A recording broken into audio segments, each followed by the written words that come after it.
Hmm. Okay, what's going on, family? What's going on? Peace and shalom. Peace and shalom. This is Divine Prospect Kingdom Harbinger Ministries. I'm out here in Washington, D.C. I want to give a shout out to Remarkable Ministries, Sister Gail, Sister and Brother David, for looking out for me in regards to this trip and helping me organize and get some things together. I want to say shout out to Big Main for meeting us out here in Black Lives Matter Square or Black Lives Matter Plaza, however you want to coin it. Um, and then the other brothers who came out to show support as well. So, last night, it's crazy because it's Saturday now. So, last night, Friday evening, we went out to Black Lives Matter Plaza, Black Lives Matter Square, and I just took a little tour around just to see what was going on. I haven't been in DC in like, I think it's been 5 years since I last been to DC. So I wanted to go and tour and see what it looks like, and it looks completely different than what I remember. You know what I'm saying? So we went over there, we took a look, we shot a little video that I'll be posting up soon. And it was really interesting what we encountered, very interesting. There's also an event that's going on, some kind of prayer and repentance event. I know Prophet Khan, he's going to be part of it. I know TBN is going to be out here as well. They had like an event yesterday, Friday, and they're going to have another one today, Saturday. I don't know what they're doing on Sunday. Um, but I mean, looked interesting. I mean, I wish the event was a little later because by the time we actually went out and hit the streets, it was after that event was over at 9. And I wanted to kind of catch some people, have some dialogue or whatnot, and see where it goes. But we didn't get a chance to really catch anybody like that to have that type of discussion. Um, so I'm here right now. I'm in the hotel room. I figured I'd go live for a little bit. I'm not gonna go full fledged today. This is not even a freestyle Friday, right? But I'm here in the hotel. Just want to check in, see how everybody doing. You know what I'm saying? Remind you guys that later on today, Saturday at 6:30 p.m. at the Hilton Garden Inn, we're going to be having the KHM DC Baltimore slash DMV chapter launch. It's going to be centralized here in DC and the surrounding areas. And tomorrow, Sunday, is a toss up. More than likely for Baltimore, we'll probably just have a meetup, to go eat lunch and then go to a public place to talk and fellowship. And then I'm heading out in the evening. You know what I'm saying? So we was going to book another hotel venue tomorrow and have a seminar on the debt elimination credit repair services that we have, on naturopathic health consultation services that we have. But I didn't really get a lot of feedback from people in Baltimore. Most of the feedback I got was from people here in DC or the surrounding areas. So it just didn't make any sense for us to extend anything to Baltimore. However, I will be in Baltimore, and I'm flying out of Baltimore, right? So people are still in Baltimore and you want to meet up with us, you'll have an opportunity to do so on Sunday, but we're not having a formal event like we are today, Saturday, right? So if you are in Baltimore and Maryland, DC, North Virginia, surrounding areas, come out and check us out at the Hilton Garden Inn, downtown Washington, D.C. It's at 815 14th Street. I think I'm saying it right, 14th Street. Is it 14th Street or 15th Street? Man, I'm tired. So that's how you know. Let me see. Let me see. I believe it is. You'll probably get it before me because it's on the flyer. So let me see. It is.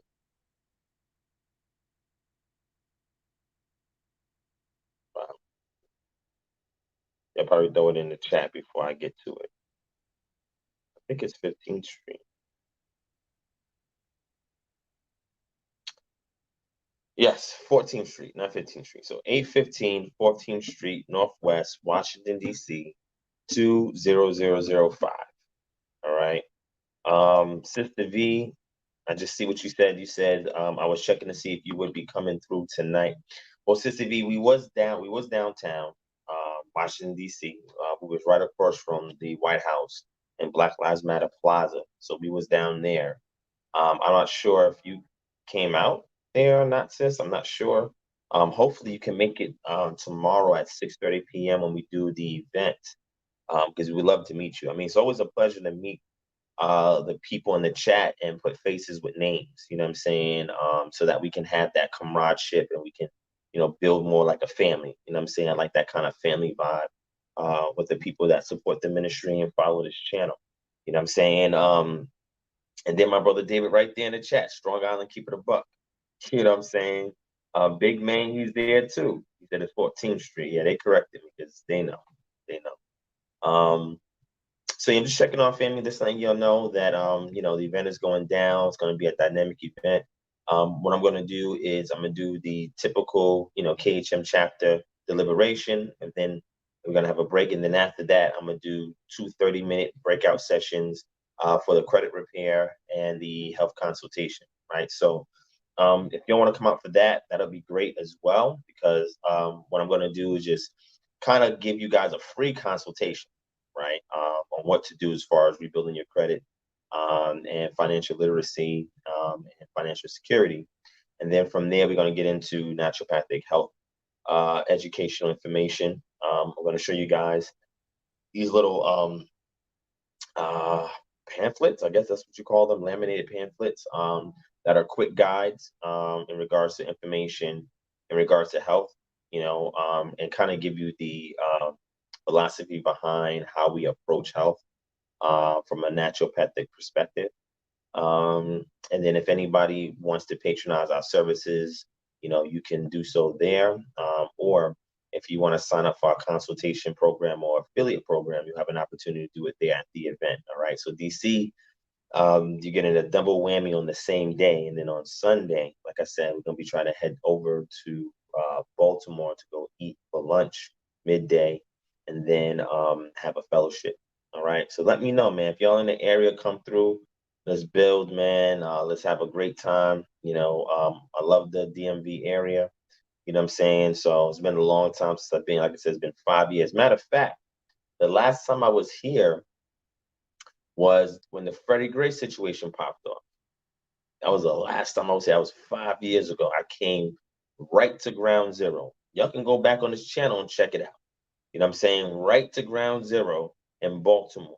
You know what I'm saying? Where everything popped off at. We was there, where the National Guard was down there. They had helicopters in the sky telling people, you're past curfew, go home. And then the police wrestled some guy to the ground, and the crowd tried to rush the police, and the police started shooting pepper spray and tear gas. It was nuts, man. I love that, man. I love that type of action. Man. I love it. It's just me. You know what I'm saying? So when I came out here to DC, I was like, okay, DC is gonna be popping tonight. Gonna be mad people out here. The Breonna Taylor situation went down on Wednesday, and in Louisville, they shot 2 cops. You know what I'm saying? At a protest or whatnot. And I'm like, yo, DC gotta go. We gotta be popping, man. So I come out here and there's a ghost town. I'm like, yo, what's going on? Atlanta downtown will be popping right now. Dallas, Houston downtown will be popping right now. You know what I'm saying? If I was in Miami or Tampa, it'd be popping right now. You know what I'm saying? But DC is like, even Baltimore. I think Baltimore by the harbor area will be popping. Now out here, they told me the Galleria area that there'd be people over there. There's more traffic over there. So maybe it was popping over there. I don't know. But where we was at, Black Lives Matter Square, I thought there would be people there. It was dead. It's like no action. I'm saying no action, man. No action. But it's all good. It's all good. I got to see it. We got to record without interference, so it worked out. You know what I'm saying? And then mainly here for the chapter lunch, which is later on today, and then I will hit up Baltimore on Sunday. All right. So again, family, if you are in here in DC or the surrounding areas, come through. If you have other family members and friends that you think may be interested, in learning about what we're about or joining the chapter, or if they just want to come for the credit repair portion or the health portion, I mean, send them out to that. You know what I'm saying? Because you get free 30-minute consultation, what we typically give to people, and we give these things out for free. There's no cover charge at the door. You can just walk right in. We're going to try to work on some refreshments for you guys as well. And, try to make you feel at home. You know what I'm saying? So, I mean, it's up to you guys, man. It's up to you guys. Saya Y says, looking forward for Sunday in Baltimore. Okay, so you there. Okay, so look, I'm gonna tell you how it's going down, Baltimore. What I'm gonna do is we're gonna figure out in the morning on Sunday where we're gonna go to eat. So I'm gonna post it in the community section of this YouTube channel. I'm gonna post it on social media as well, which is Facebook, Instagram, and Twitter. And if I have a moment, I'll do a video. I'll do a quick live and I'll tell y'all where the location is going to be. All right. Or you guys can go to the flyer and send me an email or call the number. Call or text the number that's on the flyer and we'll respond back to you and give you those details. Okay. All right. Scott Garrett Headley says, welcome to D.C. Scott, will we be seeing you later on today? All right. The infamous Scott Garrett Headley. All right. Somebody's been supporting this channel for a while. Hopefully we see you at this event, Scott. Let us know if you're going to be there, man. Let us know if you're going to be there. All right. Shout out to the elder Vernon Mickey in the building. What's going on, elder? How you doing? Emmanuel Curry says Shabbat Shalom. Shabbat Shalom to you as well, man. Emmanuel. Shabbat Shalom to Timothy Harris in the building. Sayah Y said thank you, no problem, no problem. Let's see who else is here. Oh, Emmanuel Union family's gonna be there. Cool, cool. That's what's up, man. Shout out to Sister Jessica Armstead in the building. What's going on, sis? Gideon Yarden, Yisrael, what's going on? And more.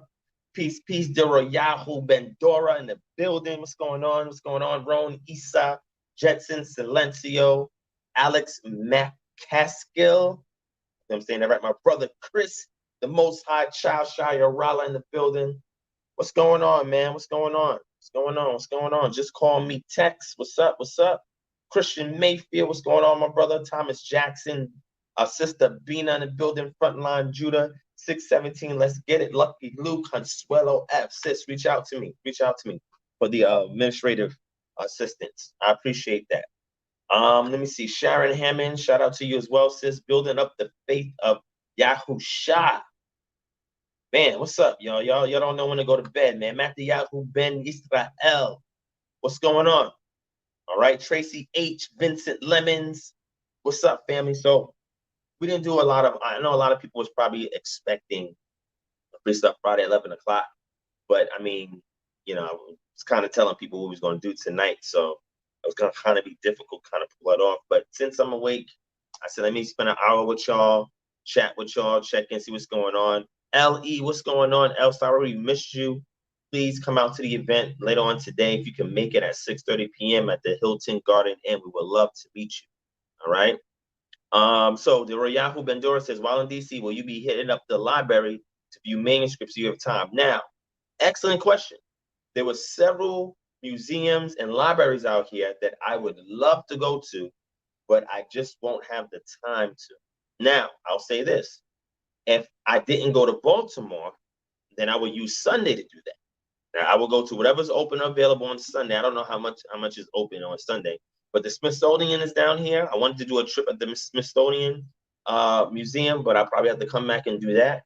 And then there's several other, the Library of Congress, a couple other places out here I want to go to and source out a lot of material that is no longer in print, but they do have it at the Library of Congress that would love to go and check out. And there's a couple other museums and libraries out here as well. And that would be like a whole 3-day weekend trip. I would just come out here and just peruse through the museums and the libraries. And I think that's what I'm probably going to do next year. I'm going to do a short tour domestically in the U.S. and then when I travel internationally, and I'm gonna go to universities and libraries and museums and just shoot footage, ask questions, get my hands on rare stuff, and just bring it back to y'all, man. So I plan on doing that. Man.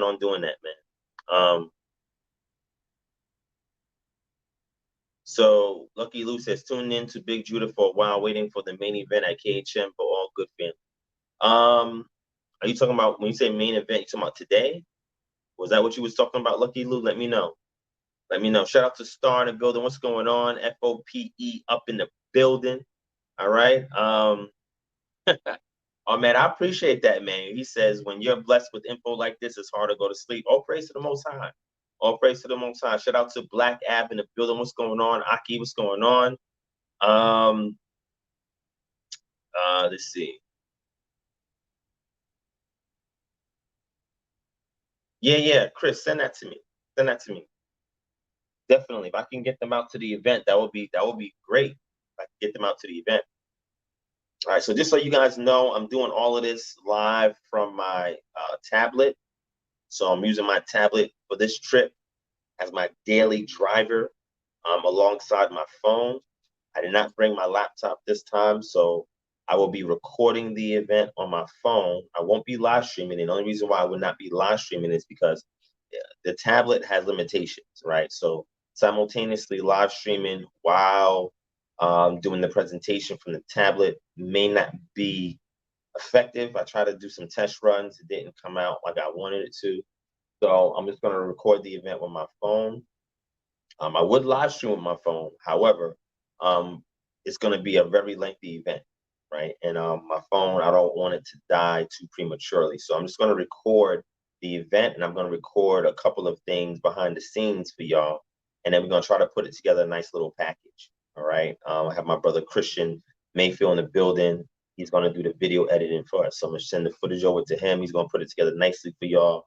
And everything that we was able to do out here, show y'all what y'all missed. Okay, so hey, y'all watching this, when we come to your city, man, I mean, the KHM is the thing to do, or the place to be. When we set the chapter. Now, the other chapters that we have, I'm trying to do all my runs. We're gonna be hitting up Houston and Sacramento. Okay, I wasn't even planning to go to Sacramento, but I was invited to come out to Sacramento. So next month we're gonna try to be in Sacramento and Houston next month. All right, November we're gonna try to do LA and Raleigh, North Carolina. All right, so that's the remaining schedule. We're not gonna do any more cities this year. After that, not until maybe next year, to like maybe late February, March, depending on how things go with this COVID. It's just too cold to be traveling like that in the wintertime. So it's just not going. You know what I'm saying? It's just not going to happen. So late November, December, January, February, probably not going to be new normal travel unless I have to. And if I do, it's going to have to be to a warm city. Okay, I wanted to go to New Orleans, but I'm probably not gonna be able to hit New Orleans back up. We will be in Houston, definitely. We'll be in Sacramento. I don't even know who's in Sacramento. Is anybody in North Carolina? I mean, let me know. You know what I'm saying? LA? Do we have anybody in LA in the building? Sacramento in the building? Houston in the building? Raleigh, North Carolina? If you're in one of these cities, type your city in the chat if you're in one of these cities. And then those of you who's watching a replay, if you're in one of those cities, type it in the comment section. Because if there's not a lot of people in one of these cities, I'm just not going to go. I might as well go to another city where other people are at.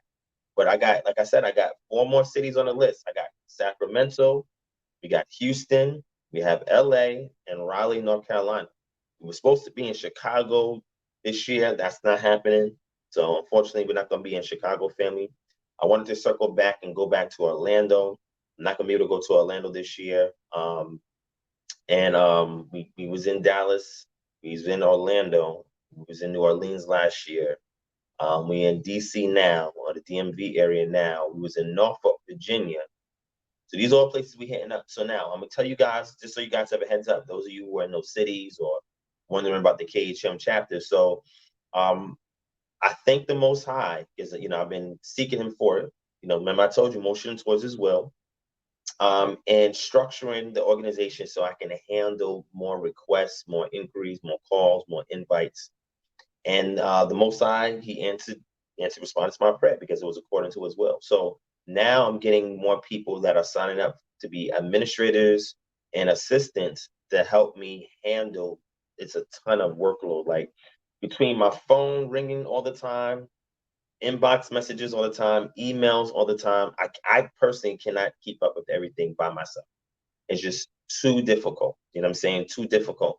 So, I prayed about it. Most High is now structuring and putting the right people in place to help me take care of this workload, to make it easier for me to focus on creativity and just bring in valuable information to you guys, bring in solutions to your city. You know what I'm saying? So now that we're doing the reconstructioning, now that we're getting the assistants coming in, Now we'll be able to go full speed ahead. After we finish hitting up these cities, we're gonna, get to work in building up all these chapters and all the places that we visited. You know what I'm saying? Shamira Weekly says, I'm in East Texas, 2 hours from Dallas. Okay. So I don't know what part is that. Is that close to Houston where you at? Because I know Houston is like southeast of Dallas. I was in Dallas in July. We was in Dallas in July. But if you're interested in the Dallas chapter, Shamira, just email us, kingdomharborage@gmail.com. So again, I'm telling everybody who was at the events in those cities, and that's going to be an event in DC and future cities, just so you guys know, just hold on. We got all your contact information, so we will reach out to you. When I say we will reach out, now I'm going to be having administrative assistants that are working with me reach out to all you guys and get everything in order and get to work, man. There's too much work that needs to be done. There's so much going on. We have to find a way to translate this information, this deep information, into simple, practical solutions, man, and alleviate our cities of these societal ills as much as possible. Being the light of the nations, being the representative of the Most High on earth, everybody should be coming to us. You know what I'm saying? And it's crazy because I'm getting a lot of blowback from Israelites that's like saying like, oh, like I'm wasting my time, and autonomy is not a viable solution. And it's crazy. These people say the same thing, yet they live with all these societal ills themselves. They can use what we have to offer, but it's just because of dogma or pride or just a lack of not wanting to physically be involved. So they make these excuses, a form of projection. I don't know what it is. I have no clue. And then shout out to my brother Brandon T. Jackson. Me and him were supposed to do a live on his Instagram this week, but we pushed it to next week, and we're gonna have a flyer out for that too. It's gonna be dope. So we're gonna wait on that. But then he has some individual on there in his comment section. You can go back and check it. On his comment section, talking reckless, talking about, oh, Brandon, why are you linking up with brothers that don't know the scriptures? So I had a back and forth dialogue with him, and he talking about that he gonna show up and see me face to face. See, this guy has a Instagram page. He has no picture on the Instagram page. He has no posts on the Instagram page. He's anonymous. And these are the people you got to be careful of, right? People who are anonymous. And the reason why is because they hide behind the computer and talk all this Twitter fingers, tough guy stuff. For what? If you talking about you in the truth, why are you coming at your brother like that? You may disagree. And I kept saying to him, look, whatever you're saying is whatever you're saying. Let me extend an opportunity for you to have a discussion with me. If you have any grievances, let's talk about it. And it just seems like he just didn't want to do that. He just wanted to see me face to face. So I said, okay, if you want to see me face to face, look, if I'm in your city, trust me, I'm gonna be advertising. Show up. Let's talk. Let's build. Let's sell this like adults. It's that simple. But get it on Brandon's post. And again, if you go back and check it out, he was talking crazy about Brandon too. I'm like, yo, how you make that initial comment and then call me and him clowns? Why are you even here? What are you doing here on his page? So again, I have no problem inviting trolls out because I told y'all, a lot of times when these trolls come out, the energy is different, and we're able to settle things as adults. And it's really clearly a misunderstanding, and you win a soul. And I tell people all the time, I have no fear because I strive to live righteously. And if you're doing right by people and right by the Most High, why should you have fear? This fear is non-existent in my life. You understand? When it comes to other people. Now, there's other things that I have concerns about. I ain't gonna lie. But when it comes to people, especially people on the internet, and they say all these things, I have no fear of nobody because I've never done any of these people wrong at all. And if you don't do them wrong and you keep Torah and you live in a life that's, pleasing to the Most High, and that doesn't mean you don't make no mistakes. It means you strive for righteousness. You stay within the bounds of the covenant. Yah will protect you. And my thing is, there are difficult people in this world that are hard to love. Where most people would say, oh, I'm not going to deal with this. I'm not going to deal with that brother because they're difficult. I'm at least willing to give those brothers and sisters a shot and say, okay, let's talk. Let's talk. Let's see what the misunderstanding is. But before we talk, how can I help? Is there something going on in your life where I can assist you with? You start out first offering help. No, I don't need help. Okay. No problem. You know what I'm saying? And then we go into conversation. And from there we build. But there are people in this world that are hard to love. Who is going to love the hard to love? Who's going to give them a shot or an opportunity? Even Brother Bo, very difficult brother. Even though I guess he's in his mind, he think he's being easygoing or simple. I'm willing to talk. I'm not going to tolerate disrespect, but I'm willing to talk. Then I said, okay, I see now you're just being difficult. So when I get to the city, I'll holler at you and we can talk in person. That's it. But I'm willing to show love to people who are difficult. I have no problem doing it. But again, you're not going to use that as an opportunity to go off on me and talk crazy and be disrespectful. Like, I'm not going to tolerate that. I'm just not going to tolerate that. So that's all I'm saying, family. So again, to me, it just boggles the mind the type of people that we have in our society that suffer from mental issues that need help. And I'm not saying it's Bo. I don't know about this other guy. I have no clue.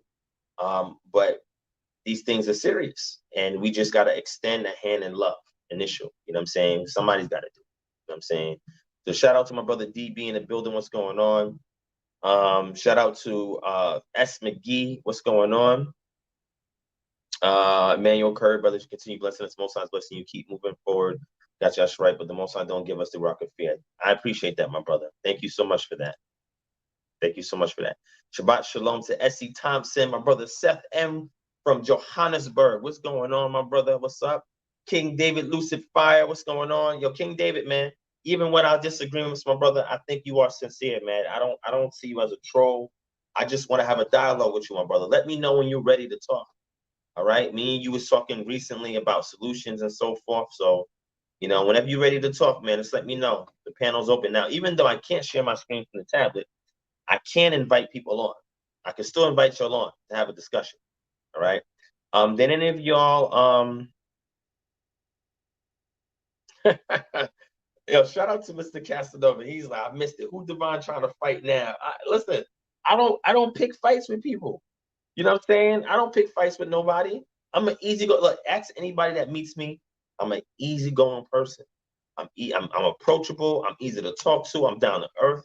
You know what I'm saying? I'm open minded. Like, ask anybody that knows me. Anybody that's met me in person, they'll tell you like, yo, that's a good brother, because I strive to be that way. I don't live a life of bitterness and anger and hatred and fear and like anxiety. Like, I don't live my life like that. And I try to share that vibe with other people so that way I can lift their spirits. You know what I'm saying? Like, there's too much that we going through as a people to add to it. You know what I'm saying? Like, somebody got to take away from that and loosen the burden and the chains and liberate our community. You feel what I'm saying? There's a lot that we're going through. You know what I'm saying? So those of you who did not see, I was on Maccabees TV this week. Go back and check out the Maccabees TV. Shout out to my brother, Priest Anya Allah of Lions of Israel. Check out that. We talked about the event that I did last weekend out here at the Georgia World Congress Center for Tariq Nasheed. I gave a speech lecture, I don't know what you want to call it, to a crowd of about 800 plus people. You know what I'm saying? About what do we do after the protesting. But because they started 2 hours late, they cut my time short. I hate when my time is cut short. You promised me 30 minutes and you cut me half that time. I didn't even get to the practical application of what it is I was saying, step-by-step instructions on how to implement what I'm giving to people at a theoretical level. I'm trying to tell people how to actualize it and actually take steps to get it done. I didn't even get that part off, but it's all good. You know what I'm saying? But I talked about that with Priest Anya Allah. We talked about reparations. And went into cryptocurrency. All right. So I don't want to take away from what I did on his show. But if you are interested in cryptocurrencies, those of you who saw it, appreciate you from checking out. If you didn't see it, go back to Maccabees TV and check on the live stream that I did with Priest Anya Allah. And we went in on the cryptocurrencies, man. That's extremely important subject matter that I think everybody in this community needs to know about. So we talked about it. I went in depth about it. Well, I didn't go too deep with it. I did give references for people to go back and read it, because if I went deep in it, it would be like a 4 to 6 hour. There's just so much stuff to unpack when it comes to cryptocurrency. But we condensed it. I was on there for about an hour and put all that information in there an hour. So you have enough information to go check it out. So go back to Maccabees TV and check out the interview I did with Priest Anya Allah. All right. Yeah, my brother DB, shout out DB. He was there in the chat too. He checked it out when he was talking about it, and he was going to those cryptocurrencies, right? Like Ethereum, Litecoin. We talked about Bitcoin. We talked about what's the other one? Ripple, and the fifth one. I always forget this fifth one because it's a startup that's gaining a lot of traction. I forget the name of it. But I do have a suggestion. So Jetson Silencio says, do you have a link to his channel? So let me see. I could probably bring it up for you. Hold on. Let me see. Hopefully I could bring it up without it pausing the live stream. Did it pause it? No, it's still good. Let me see if I could find it for you. You're talking about Maccabees TV, right? Let me grab it for you. I'll drop the link in here for you guys so you guys can check it out. Oh wait, here it is.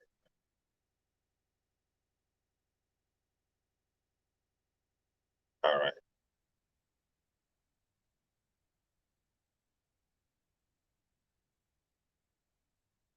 I'm gonna drop the link in the chat for y'all real quick.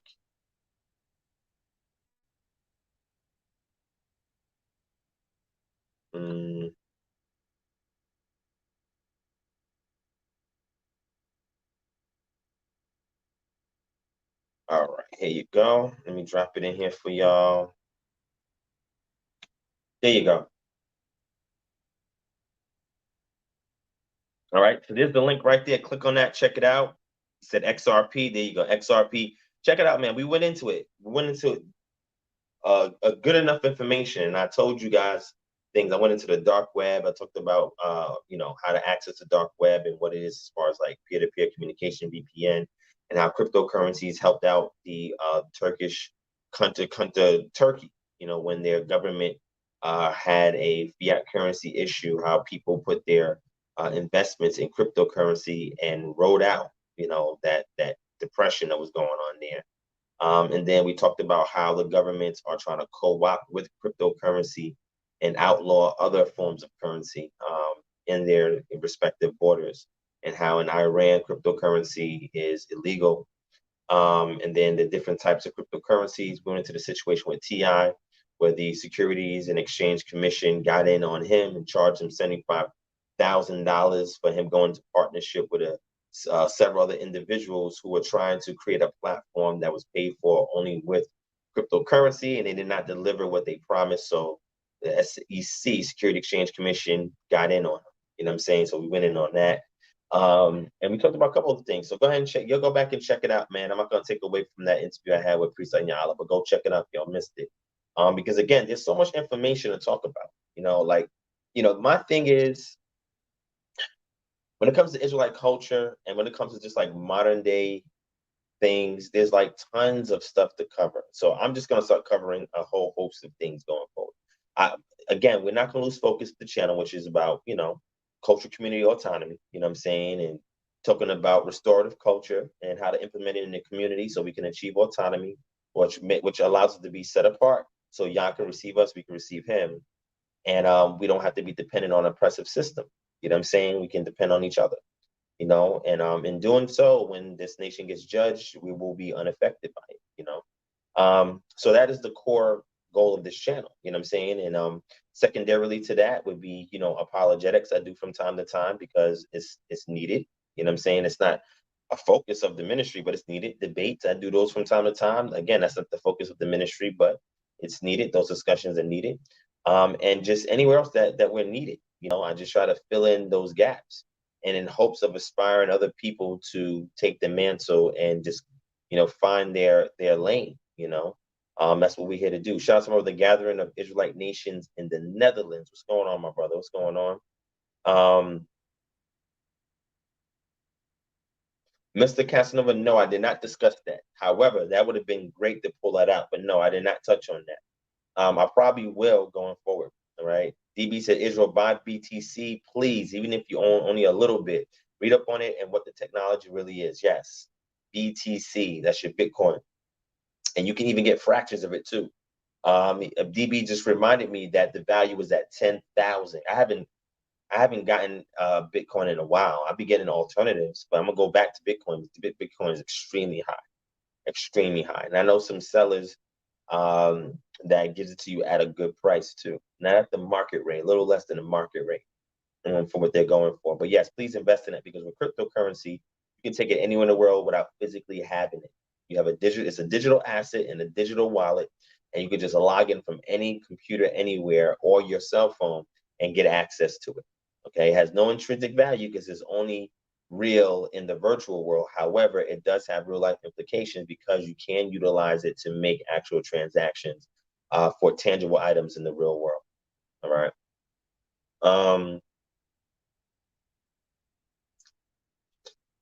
Okay. So is there anything you guys want me to cover before I go? Because I'm gonna try to get some rest. Tomorrow is a long day. I got some stuff to do with Remarkable Ministries before we get to the event.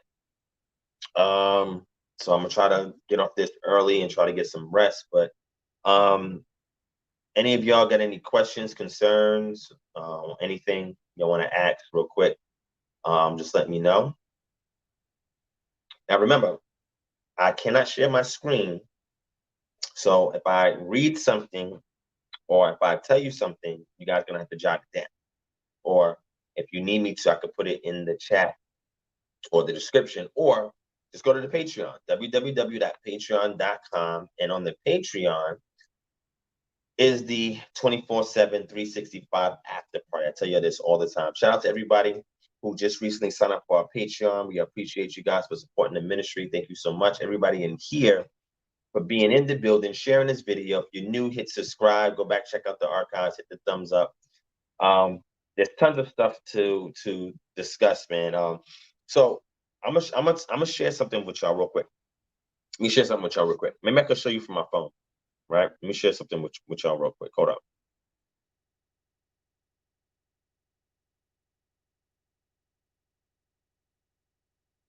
So there's a book that I put in the Patreon that I think everybody in here should take a look at, right?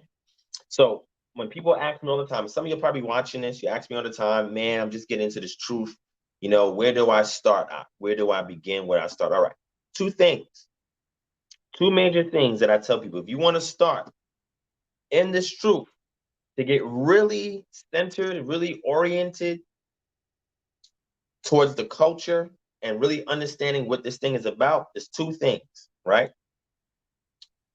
The first thing is you have to understand culture. And I say this all the time.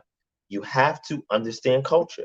If you do not understand culture, then you're either going to be looking at the text from Judaism, a lens of Judaism, or the lens of Christianity, or the lens of an atheist or whatever. You must learn the culture, okay? So Big Man said, Aki, do you subscribe to the idea of reincarnation in the scriptures? No, that's not my position. I do not subscribe to reincarnation. However, I know there are other contemporaries in the community that do, and more power to them, and they give you their position on that. But my thing is this idea of reincarnation in scriptures, what is its source? So I'll bring that out in the future, and I can share with you guys what its source is. All right, so let me get back to what I'm saying.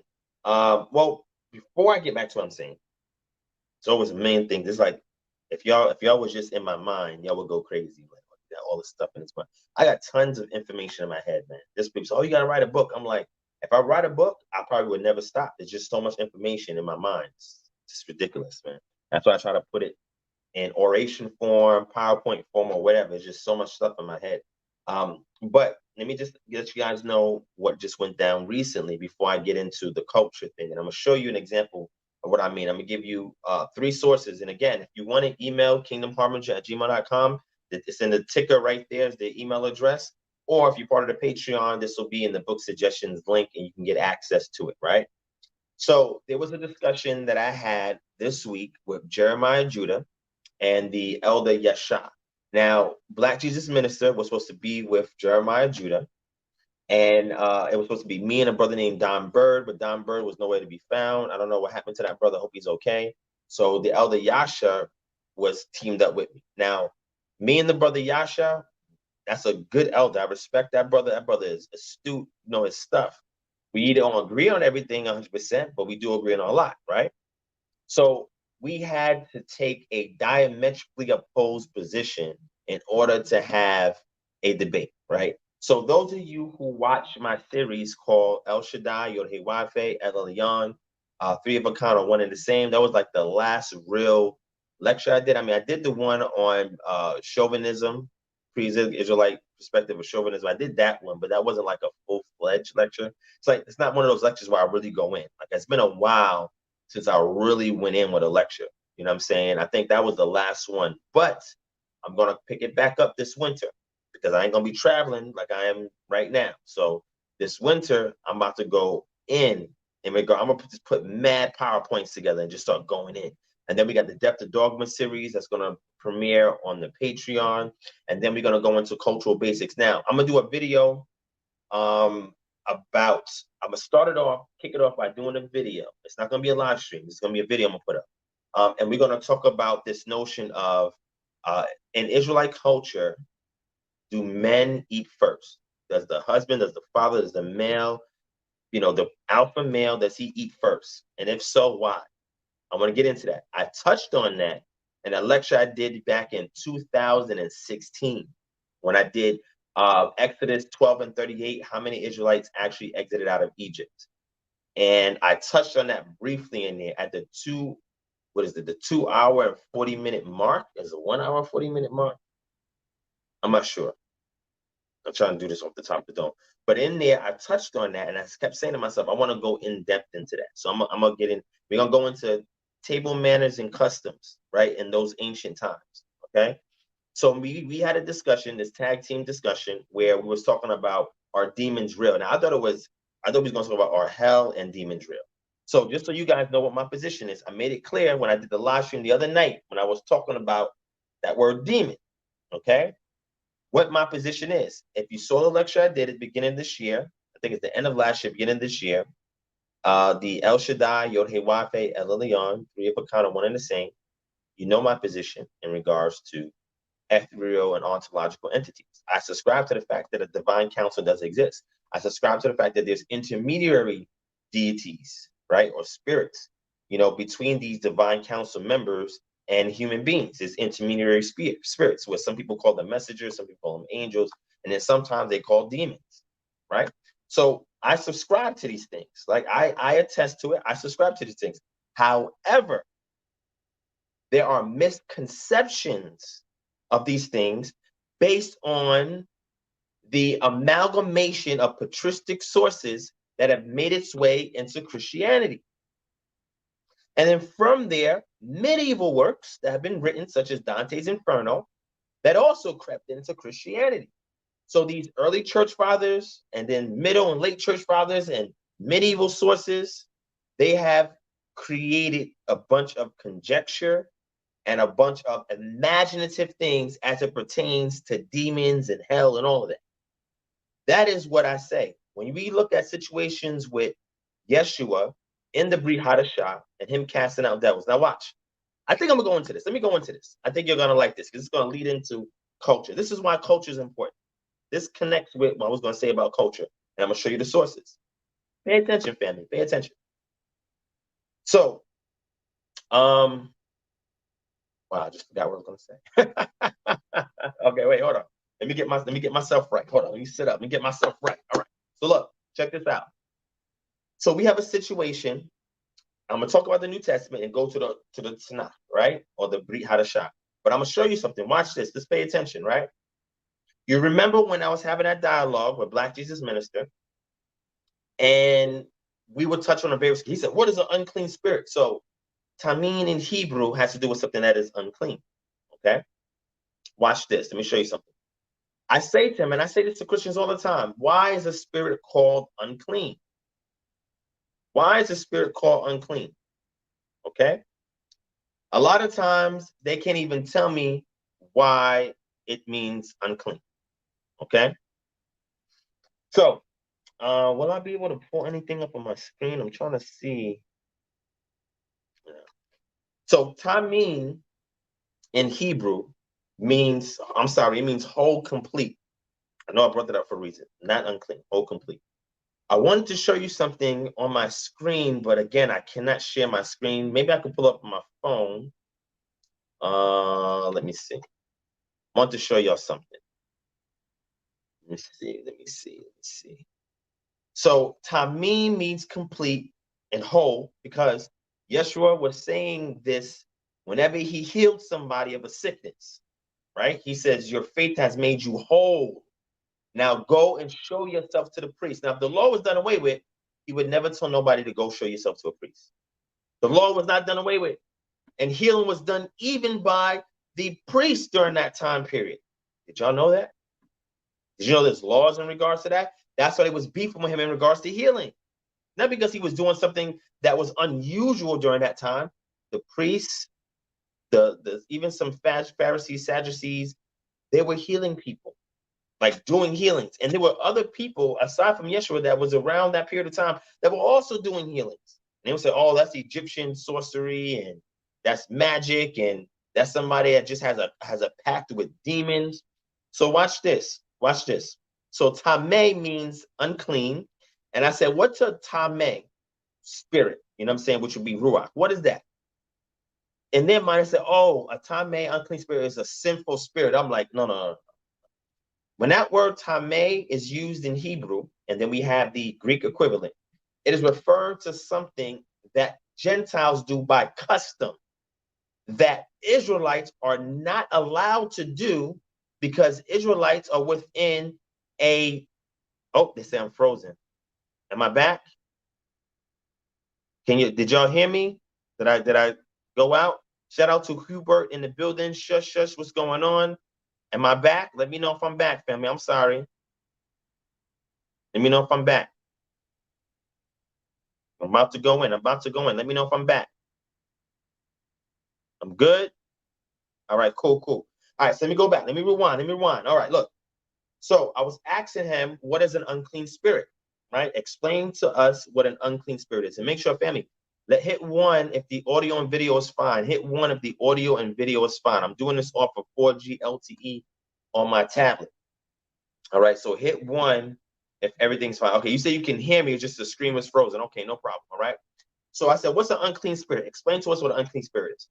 He gave me a narrative about somebody being demon possessed, right? And that word demon, the usage is not the same as it was prior to the New Testament.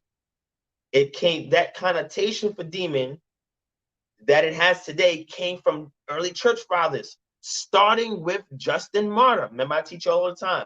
Always go back to the provenance of a thing, the origin of a thing, or when something was first mentioned, first referenced, first drawn, right? Always go to that first. Does that mean that the first reference, that a recorded reference of it, is the first time it was ever used? No, I'm not saying that. What I'm simply saying is it gives you a wayfinder to try and figure out where the thought form comes from. The thought form. Okay? All right. So keep listening. So when we read in the passage, I said, my brother, this man was found in the tombs. These dudes keep going to the tombs. They keep going to the tombs. That is why it's an unclean spirit, because that is not a custom of the Yahudim. They were not supposed to go to the tombs, because it's believed when you go into the tombs, a form of necromancy is being practiced, and therefore those protecting spirits, because that's where this word demon in the Greek, it comes from protecting spirits or intermediary spirits, or the spirits of great men who have died. And sometimes their nefesh, their soul lingers on, and it becomes an intermediary spirit to bring communication from mankind to the deities. You know, when people say my ancestors. So it's like, okay, these things, are they inherently evil? Are they inherited good? Is morality attached to them? No, it's not. Now watch this. It's deep. Watch this. I said they was going to the tombs. That is why they were unclean, because Israelites are not supposed to touch the dead. It makes you unclean. If there are spirits that are protecting that dead individual, and you go in there messing around with those dead bodies, dead bones, or whatever the case may be, and it's not for the sake of, ancestor passed on, you taking their bones, put it in an ossuary. That's not what was going on. You going into some tomb, bro. Israelites are not supposed to do that. When you do that, you're outside of the covenant and outside of the coverage and protection of the deity. It's like having a cell phone and you get to these remote places and there's no reception. That's what happens. You lose the jurisdiction that you gain of protection from Yah when you come outside the boundaries of that covenant. Therefore, if there's other deities that are trying to protect a people, a culture, or a dead person, you will be subjugated to that. Okay? We have situations in the text where people are thought to be possessed and they go mad. That's what I say, struck with madness. I give you an example. In the book of John, when they was talking about Yeshua, they said this man has a demon and has gone mad. What they did was they equated demon possession with madness. So that mental illness state of madness, they said this person has a spirit or a demon on them, right? Mostly because they've done something unclean. So what happened was a lot of times when people were demon possessed, during the first century CE Palestine, it was believed because these people were engaging in practices of the Gentiles and not practices within their own culture. Hence, they stepped outside the boundaries of the protection of the deity, which is Yod-Heh-Wahe, and have subjugated themselves to attack and affliction from other protecting deities of other cultures and other parts of the people. All right? I want to make sure you're watching. Somebody says that Israelites shouldn't be archaeologists. Who said that, Sister B? Who said that? Somebody said that we shouldn't be archaeologists. Okay, let's. I'm gonna stay focused. All right. So it's very interesting because now let me pull up some scriptures now. Hold on. Let me pull up some scriptures. All right. I'm gonna show you guys something real quick. I tell people all the time, culture is important, extremely important. I'm gonna pull up some stuff real quick. I gotta show it on my phone. Let me pull it up. Right. And again, all these sources you can get from the Patreon. All right. Patreon is in the ticker below. All right. Watch this. Let me show you something. There's a book that I shared on there, and it is called, let me find it. It is called The World of the New Testament. The New Testament in its world. Okay? Let me show this to y'all real quick. I'm waiting for it to load up on my phone. I'm gonna show it to y'all. It's a long book. It's like hundreds of pages. It's an extra long book. But I want to show, hold on. I think I might be frozen again. Hold on. Hold on. I'm sorry. You probably hear me but didn't see me. It's frozen. All right. I'm back. My bad. I'm back. All right. All right. So let me show you this book right quick, right? Everybody in here should have this book. If you subscribe to the Bri Hadashah, you have to have this book. This is it right here. It's called, by N.T. Wright, Michael F. Bird. It's called The New Testament in Its World, an introduction to the history, literature, and theology of the first Christians. Okay? This book is gold because you cannot read that text with your contemporary understanding of modern culture. You cannot do that because it was not written in the 21st century. This helps to reorient you back to first century CE Palestine. I'm going to show you something. There's an entry in here on demons, right? And it sums up everything that I was going to bring out. So what I was going to bring out with JJ 7000, extremely technical stuff. I was getting to the language, etymology of the term, its usage in classical Greek philosophy, etc. But watch, I'm going to show you this. This sums it up, right? Here we go.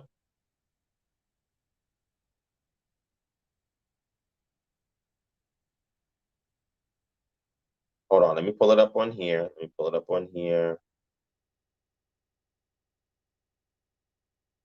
So I hate doing it from my phone because it takes much land. I can't switch the screen because it gets frozen. So just bear with me for a second. All right, bear with me for 1 second. All right. Let me see if this is it.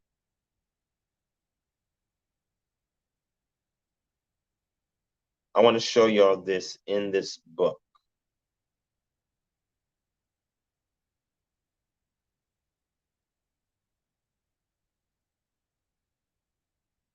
All right. Let me show you some stuff here real quick. The first one is this reference here. Maybe I can show it this way. It'll probably be better if I show it this way. All right. This reference here, if y'all can see it, it says portals and parallels, Jewish exorcists in first century Judea. Okay? It says, because you probably can't see it because it's kind of blurry, but it says Yeshua was not the only exorcist in Palestine. Many of the Jews attempted to heal people by casting out demons, often with the aid of sacred names and sacred words. According to Matthew and Lucas, when accused of casting out demons by the power of Beelzebub, an ancient Philistine deity. Remember, 2 Kings chapter 1, we have a king that fell ill because he fell down, was injured. He wanted to inquire about his fate. He told his men to go and seek Beelzebub from the Ekronites, or the city of Ekron, which was a Philistine city, and that was a fate deity. Okay, and get a idea of whether he's going to heal from it or he's going to die from it, right? And that's when those messengers bumped into Elijah and said, "Is the Most High spoke to Eliyahu and says, is there not a power in Israel that you will go to this other deity and inquire?" And that's the problem with us. We want to do everything outside of the deity that we have a covenant with. That's problematic, right? It says, according to Matthew and Luke, when accused of casting out demons by the power of Beelzebub, Yeshua responded, "If I drive out demons by Beelzebub, by whom do your people drive them out?"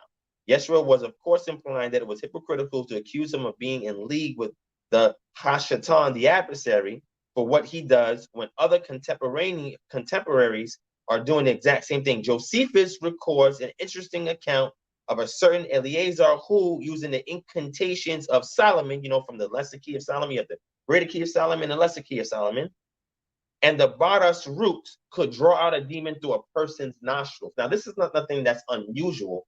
Egyptians were doing the same thing in Kemet. They were doing the same thing. They were exorcists in Kemet. There was exorcists at Mesopotamia. This was nothing new. Yeshua didn't bring nothing new on the scene. But let's keep going. He says, "I have a certain man from my own country named Eleazar, releasing people afflicted with demons in the very presence of Vespasian and his sons and his generals and the whole cohort of his soldiers. The man of healing was like so. He took a ring. When we talk about the key of Solomon, it's the ring, right? He took a ring, one that had a root of the sort mentioned by Solomon, and inserted it into the nostrils of the demonic, which he then drew out the demon through his nostrils. And when the person collapsed to the ground, he warned the demon not to return into him ever again, making further appeal to Solomon by reciting the incantations that Solomon had composed." Now, those of you who have looked at the Testament of Solomon, where it was written during the Hellenistic period, that's why I said the intertestamental period is extremely important. In the Testament of Solomon, where Solomon was given a ring because some demon was affecting the son of one of the workers of the temple, and Solomon wanted to capture that demon, so he gave the ring to the boy. The demon went to go attack the boy again. He threw the ring at the demon and said, "King Solomon summons you." And then King Solomon had these dialogues with these spirits. And that ring he was given by Raphael, if I'm not mistaken, he can now control these spirits to do what he wants them to do. But before he did that, he called them forth and said, "What is your name? And what do you do? Why are you here?" And from there, you had a form of demonology that was starting to be created during the Hellenistic period. That's important.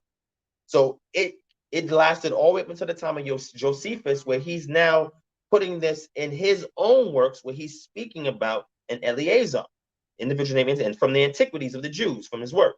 And I just read it to y'all. So when people start saying, "Oh, exorcism," what Yeshua did, I'm like, yo, y'all obviously don't understand what was going on during that time. People were pulling demons out all the time. They were doing that way before Yeshua came on the scene. In other cultures, they was getting rid of demons, getting rid of spirits. All right, let's keep going. Let me show you another source. Let me find the source I was really looking for. That was just an extra nugget for y'all right there.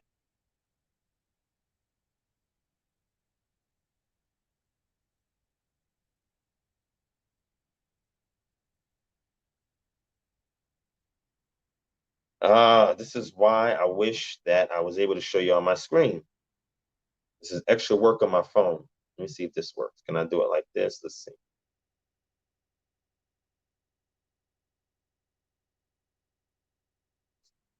All right, let me see if I can find it. Let me see if I can find it this way. My apologies, family. Hold on, let me see if I can find it.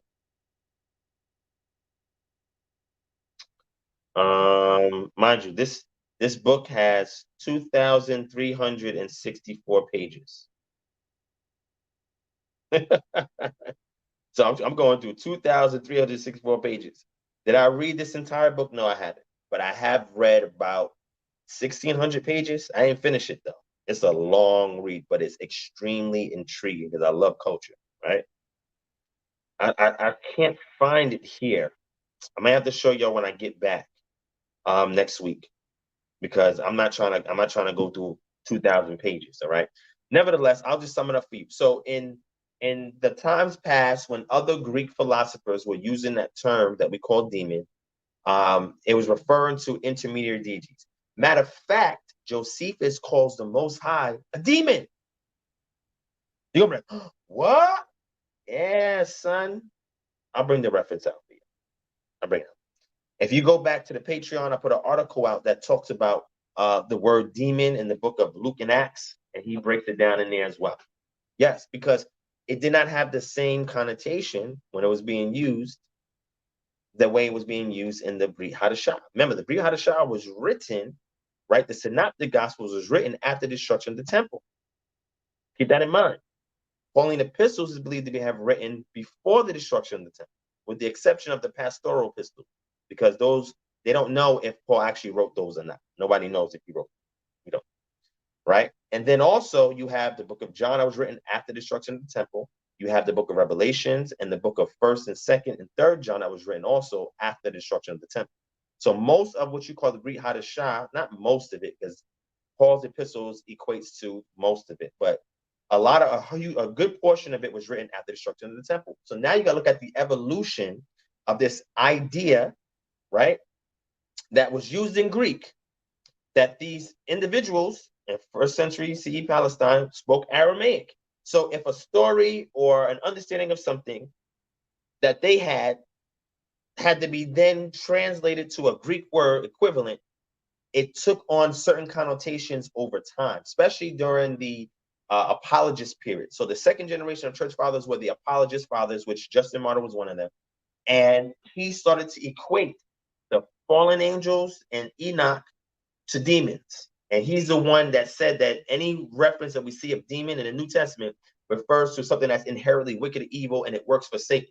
So what the church fathers did was they formulated an idea called dualism, where Satan is like the master evil guy, and he has all these other henchmen under him. And then you have the Most High with his angels under him, that's led by Michael, the archangel. However, dualism, the concept of dualism, did not rub shoulders with people called Judaism, or I would say Second Temple Judaism, until they was shoulder to shoulder with Zoroastrianism. Zoroastrianism teaches a strict form of dualism. Okay, if you go back to the Tanakh does not have dualism. However, listen, the pre-exilic period, there was no dualism. There's no dualism. There's no other opposite power that has the same authority, control, and rule and influence that the created deity Yod-Heh-Wav-Heh has in pre-exilic Israelite culture. It didn't exist. What you call Hashatan, the adversary, which we don't know which adversary it is, plenty of adversaries, was subject to Yod-Heh-Wav-Heh. The moment he's subservient to Yod-Heh-Wav-Heh, which you see in Job chapter 1, Job chapter 2, he is no longer the dual or opposite form of him. So dualism is something that crept into Second Temple Judaism when the Israelites were in Babylon and left out of Babylon to rebuild the temple, and they were dealing with people who were influenced by Zoroastrianism. Okay?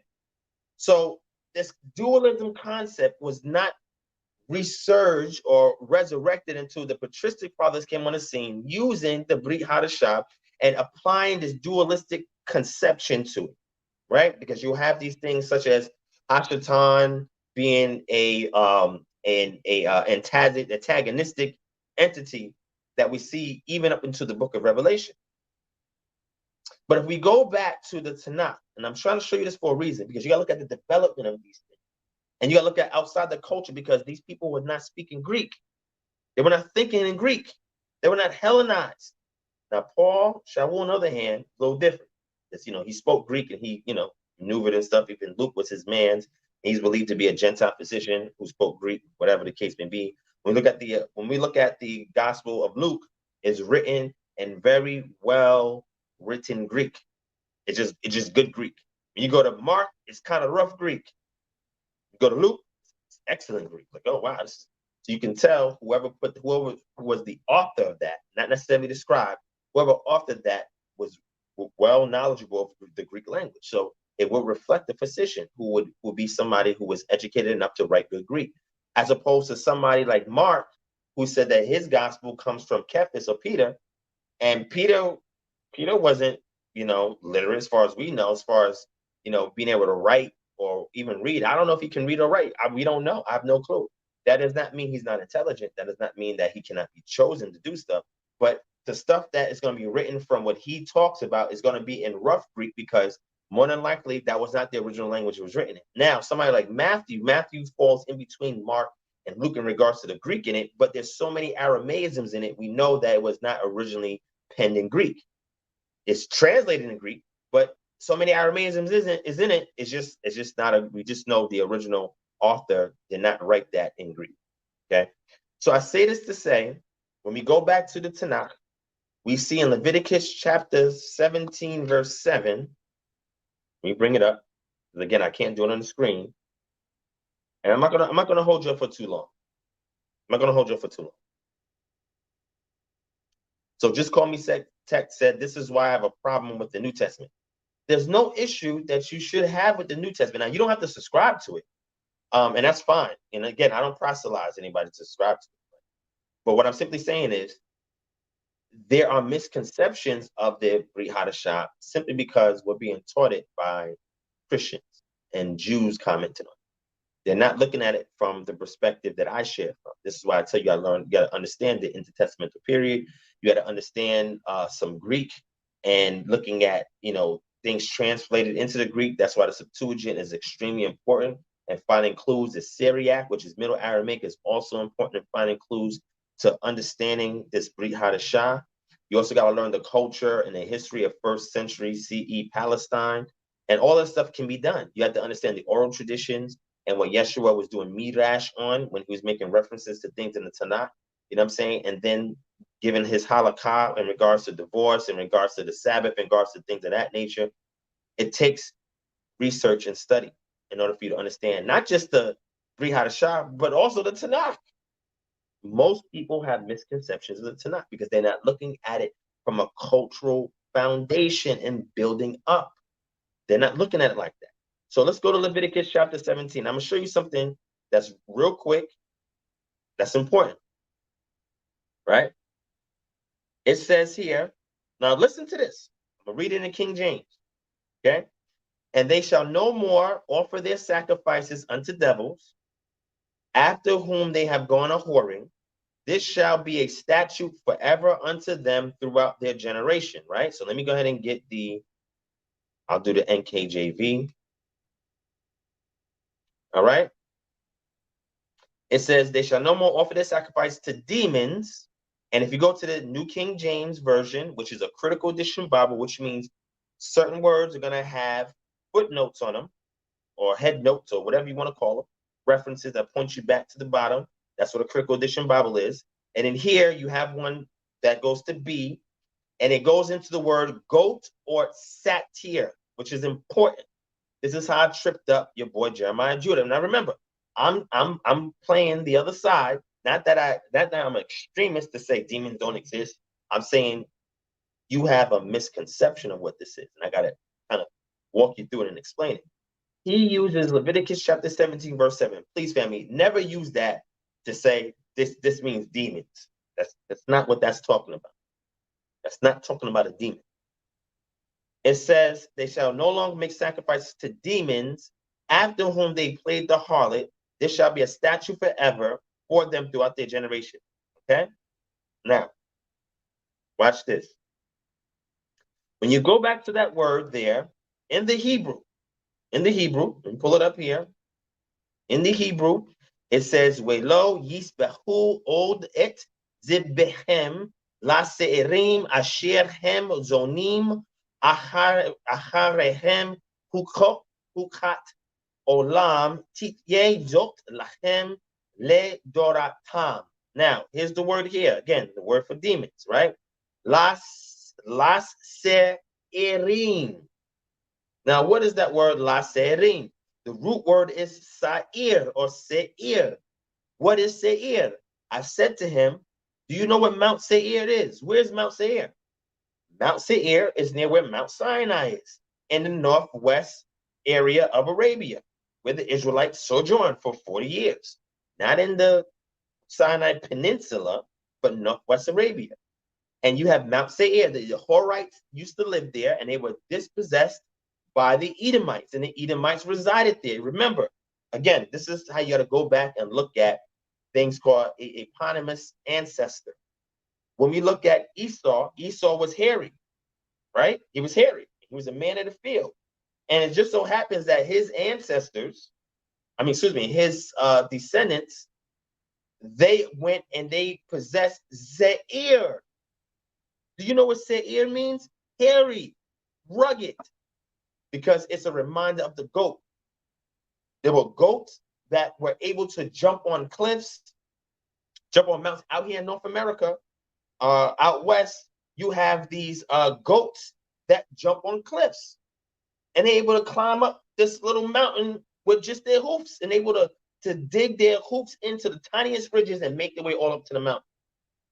You got to understand how goats were worshipped in this time. And I put an article on the Patreon that goes deep into goats and myths in the ancient Near East. Goat idols, the usage of ghosts in symbology and figurative language, the use of goats as far as divination, where you take out the entrails and you play around with the entrails, you could divine with the entrails of goats.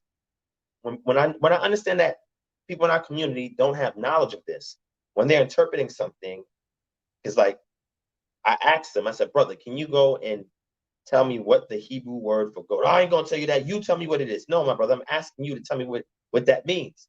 Seir means what? Hairy. Look it up. I'm not making this up. Look it up. Hairy, or it can refer to a he-goat, a buck. This is what it's talking about. And we attribute that term demon to it. Now, you have Isaiah chapter 34:14, Isaiah 13:21, and then they try to add it to Leviticus 17:7, looking at what's called the Brown Driver Briggs. Now remember, the Brown Driver Briggs is a lexicon. Lexicons are dictionaries for the original languages, which means if you're looking up a word, you got to look it up in the way it's spelled in that language, right? So in this case, if I'm looking up the word she'ir, I'm looking up shin, ayin, yod, resh. I have to look that up in the lexicon and see what the entry definition is, right? They apply it to Leviticus 17:7, which is interesting because when you go to other lexicons, like the Hebrew and Aramaic lexicon of the Old Testament, or even later lexicons like Klein's Dictionary of Classical Hebrew, you'll see some interesting stuff. When critical edition Bibles go back to translate that word, they don't translate it as demons no more. Demon is a bad translation, because if you're going to look at the word for demon, there's a word for demon, shadim. And it doesn't even mean what you think it means. Shadim is a protecting spirit of another culture. Israelites were trying to engage other cultures so they can don or take on the attributes of those other deities for situation. I'll give you an example. The reason why they kept worshiping Baal is because when Yah was holding back the rains, Baal was believed to be the rain god, the storm god.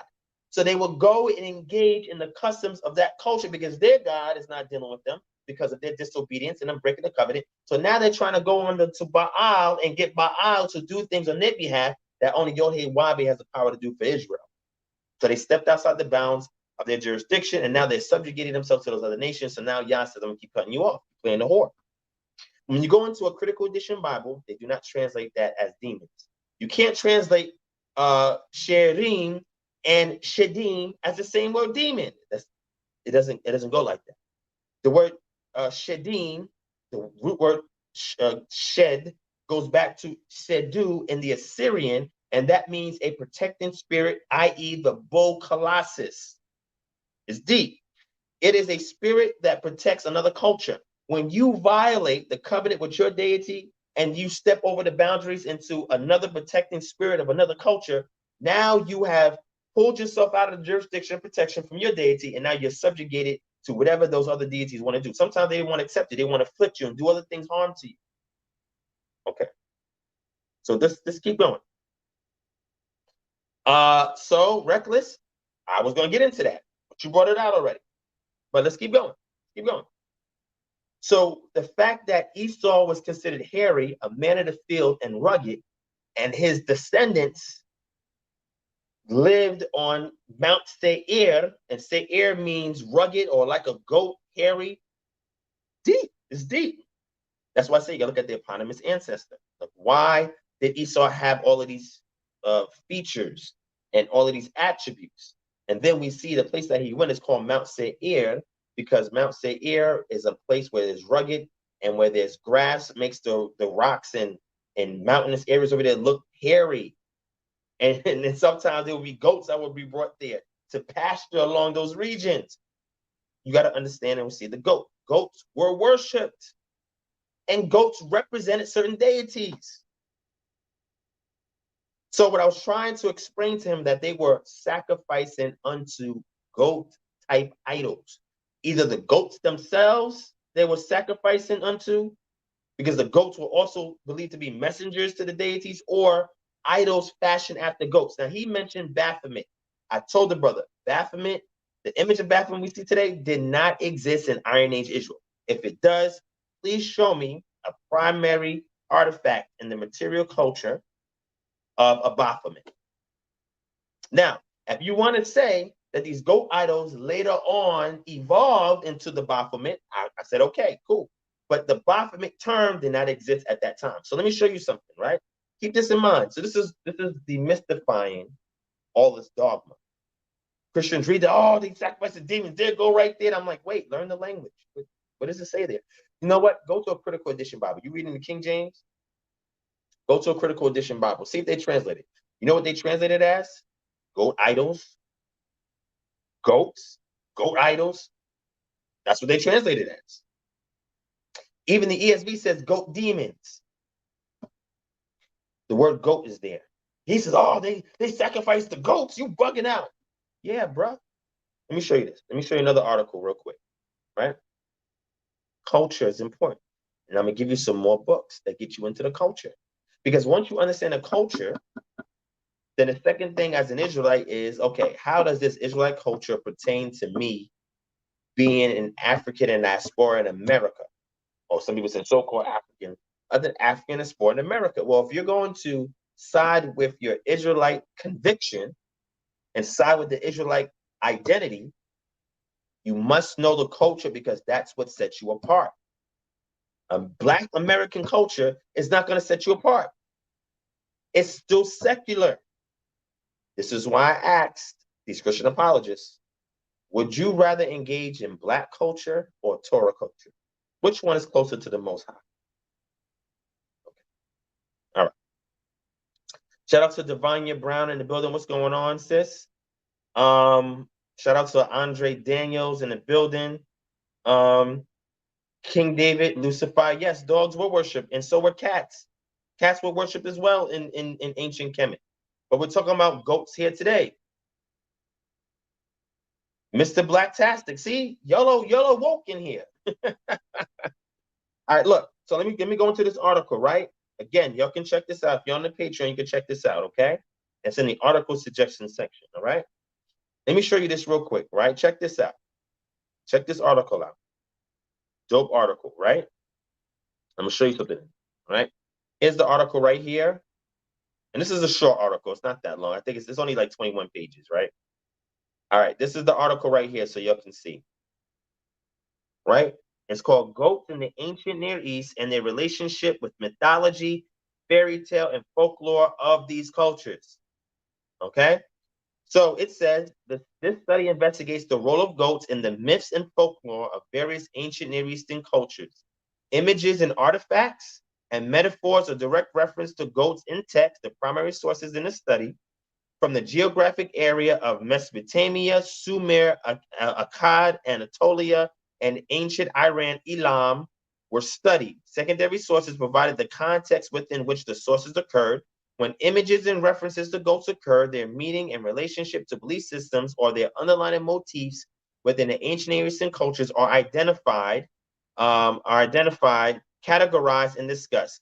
This study shows that aside from the important utilitarian function of goats in the ancient Aries, their use in rituals, sacrificing is a ritual, and symbolism has provided us with several motifs related to goats that are still in use today. These include the motifs of fertility, intelligence, and craftiness. You remember when Yeshua says that he's gonna separate the sheep from the goats? The sheep is gonna be on the right hand, the goat's gonna be on the left side. It's because of what the goats represented in first century CE Palestine.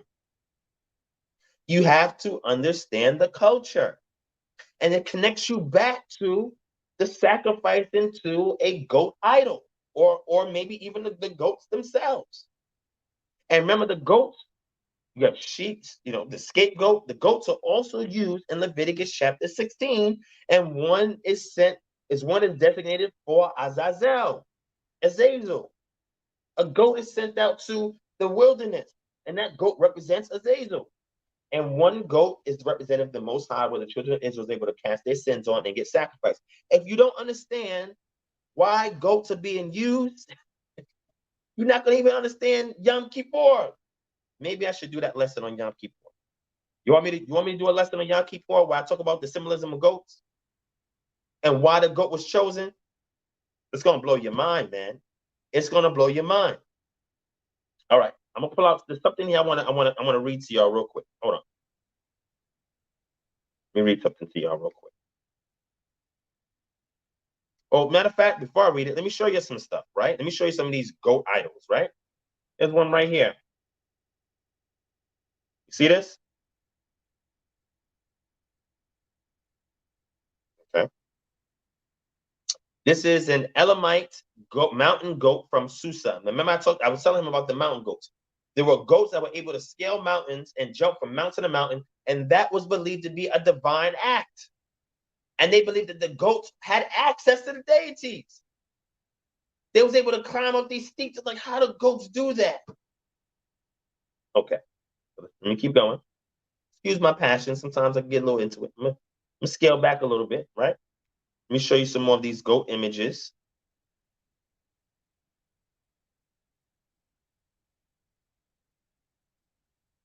Okay.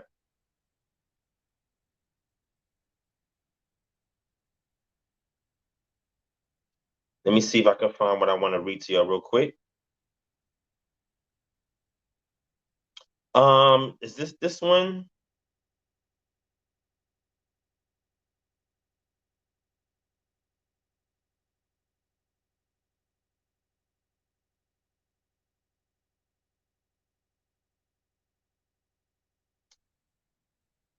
Let me see. Hold on. Let me see.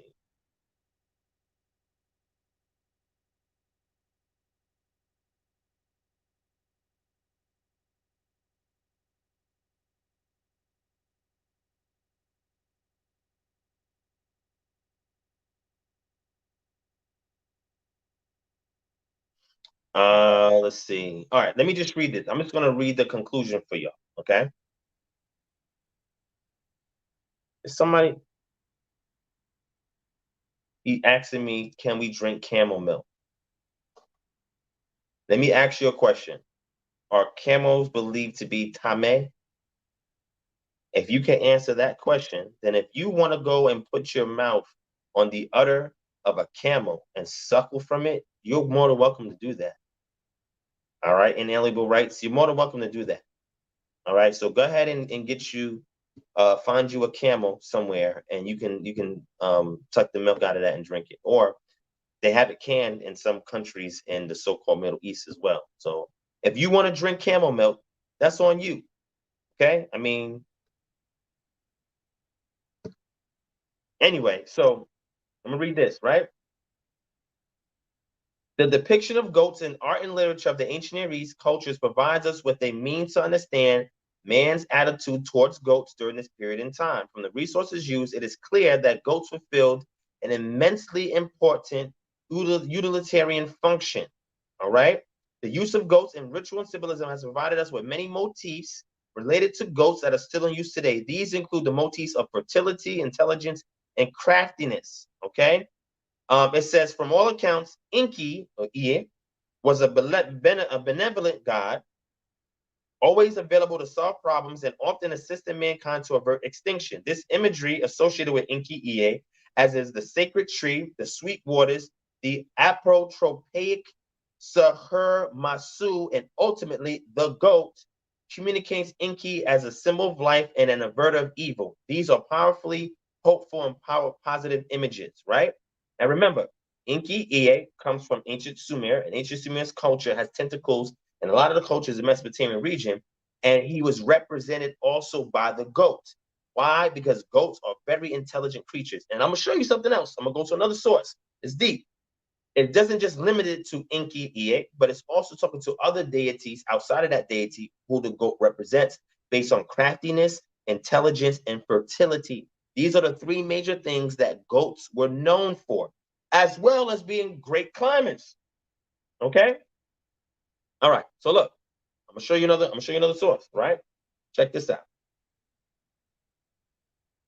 Let me give you this other source. Another excellent book that you guys need to read, and again, it's available on the Patreon, right?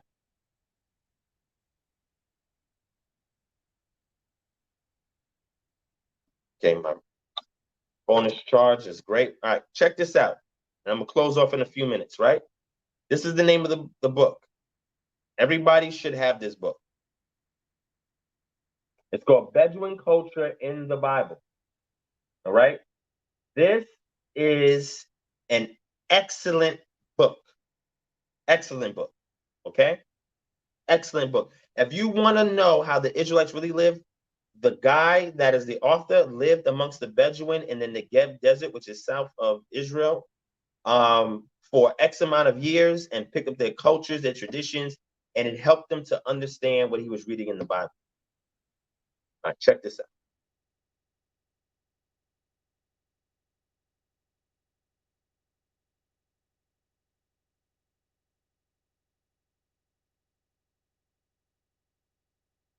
Let me find it for you. Where is it at?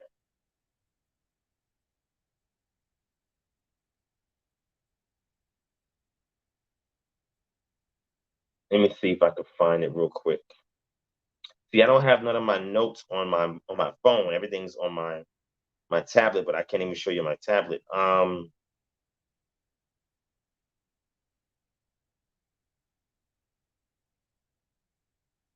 All right, check this out. Let me see if I can read this part for you. About the goats.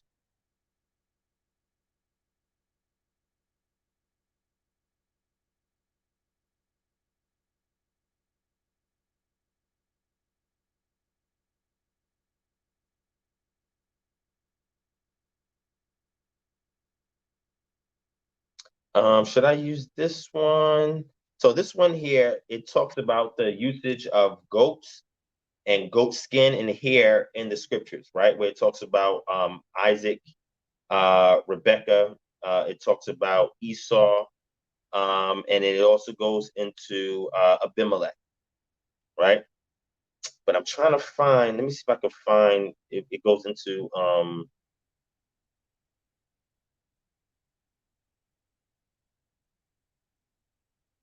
I don't know if I'm gonna be able to find it. So mad, man. So I'm gonna have to pick this up. I'll just summarize for you what I'm looking at here. All right. Pretty much what this book is telling you is the Bedouins that's in the Negev Desert. It tells you the importance of goats in that culture. Okay. And the uses of goats, right? One of the things that explains is that most of the goats that they have in a herd are females and not males. Male goats are very rare. I'm not gonna say rare, but male goats are not as common as female goats. That's important. The same thing if you look at cattle. You know, you don't have too many bulls in cattle. You have mostly one or two, maybe, especially if they're yoked together, like an older and a younger ox that's been used to tread the grain or something along those lines. But you don't really have the male. So when a male goat is sacrificed, all right, you're removing the fertile element within that herd. Okay. So it takes a lot of breeding to breed and produce a male goat. Normally produce female goats more easily than you produce male goats. All right, let's learn in a culture. All right. JD says, Divine, if I get any more books, I'll need to open up a library to store them all. Oh man. All right. So inalienable rights. Did I say the camel was unclean? Did I tell you that? Do you know what Leviticus says about clean and unclean? I asked you if it was Tameh. Yes or no? Is it Tameh? All right. Let me know. Inalienable rights. I also opened up an opportunity for me and you to talk because you was going into the term Yah, meaning moon, in Egypt. If you still want to have that discussion, let me know. I can do it real quick before I close out. Let me know. All right. But anyway, I'm going to have those two references for you guys from the book exactly. Like I said, my notes are not in here. They're all on my computer or on my tablet, which I can't show you either or right now. So I'm just looking at it from my phone. But I'm just trying to tell you that these things were very important. So important, the fertility of goats, that one of the sacrifices that they made unto the goats, food sacrifice, drink sacrifice, whatever, was so that the individual making the sacrifice will receive the attribute of fertility of the goat. Sometimes males were impotent. Sometimes they would have multiple wives and could not produce no children. So what they would do is they would go and make a sacrifice to the male goat, and in hopes of receiving from the deity or power that that actual idol represented fertility, and be able to go and impregnate their wife or wives. Okay? So when I'm trying to explain somebody who has in their mind this Judeo-Christian perspective of demons, and Judaism today is inspired by Second Temple Judaism, which I say started from Babylon, the Babylonian exile, all the way into the exile from the land. Okay? That's not pre-exilic Israelite culture. Okay? A lot of that was influenced, I told you, by Zoroastrianism and Greek culture, and then later Roman culture. Okay. In order for you to understand Israelite culture, you must, Israelite identity is understanding the culture. You must read books that talk about the culture. And once you understand the culture, then you understand the spirituality. And I say this all the time, people get mad. Your culture dictates your spirituality. So in talking to my community, I said, look, first understand the culture. And then once you understand the culture, it'll lead you to the spiritual system that was intended for you to know. And then how does this connect to me today? Right? How does it explain my identity? How does it solve problems? This is why I try to do practical lectures like the one I did last year, where I talked about the dietary law. And I said the dietary law was prescribed to Israel, and African Americans has the #1 cases of heart disease in America. And when they are prescribed the med diet, it removes the pathogenesis of heart disease. It slows it down, it deters it, so the person does not develop calcified arteries or blockages or high cholesterol. It reduces all of that. And this was the diet that the Most High gave to the children of Israel. So much so that when the studies were done that I told y'all, this diet is so effective when they were applied to African Americans, because they tried to ignore it and not prescribe to African Americans. But they saw that it helps African Americans more so than any of the other ethnic groups. I wonder why. Going back to the culture. It's a well-balanced diet.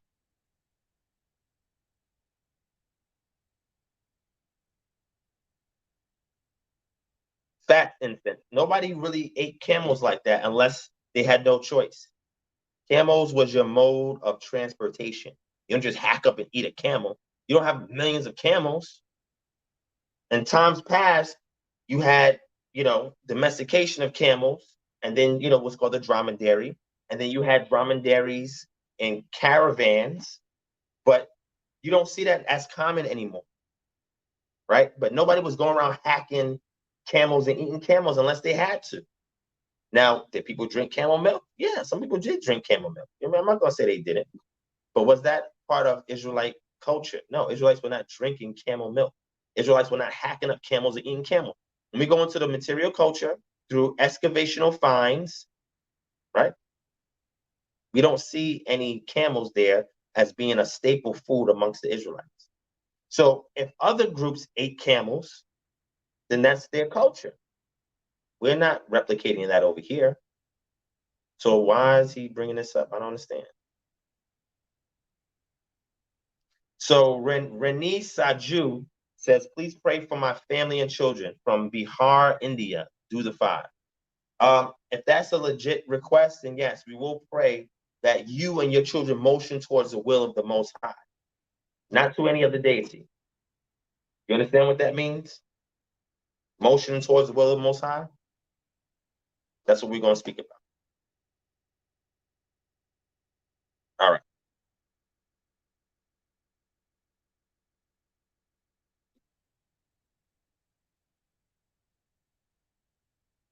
JD, it be like that. It be like that. All right. So I'm done, family. Again, I was just freestyling with y'all. This was not planned. Like I said, I'm sorry I don't have all my notes in front of me. I'm not at my computer at home. I'm on my tablet and I can't switch to another tab because then it locks up and it freezes. And I'm trying to do it from my phone, which I have little to no notes on. But if you want to read up on these things that I've mentioned, all these references, you can email me and I'll get them over to you, or sign up for the Patreon and get access to it on the Patreon. We got tons of sources like that and more. All right. Learn the culture. And that consists of learning the customs, the history, the climate, the geographical region, all right, the diet, the language. All of those things are important. How they live day to day, table manners.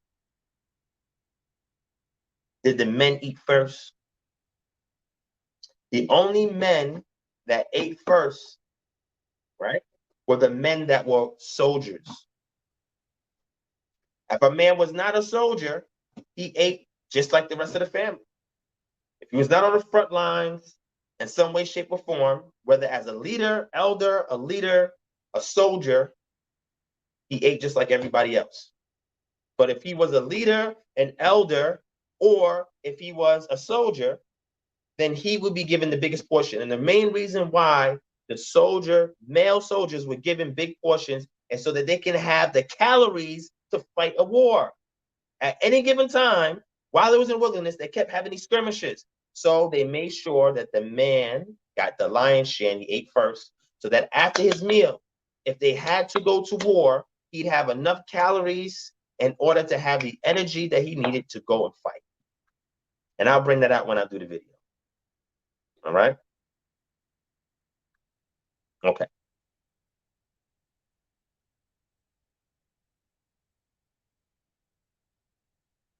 So Sean says, can you explain how Yom Kippur evolved from how it was practiced in pre-exilic times versus post-exilic regarding fasting? All right.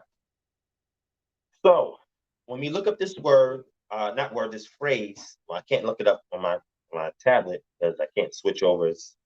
I didn't know I was going to have these issues on the tablet like that, but it's all good.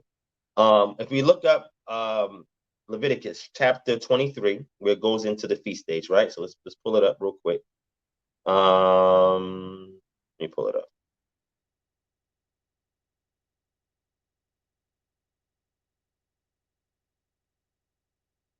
All right. So we get to Yom Kippur, right? Which is going to be verse 26.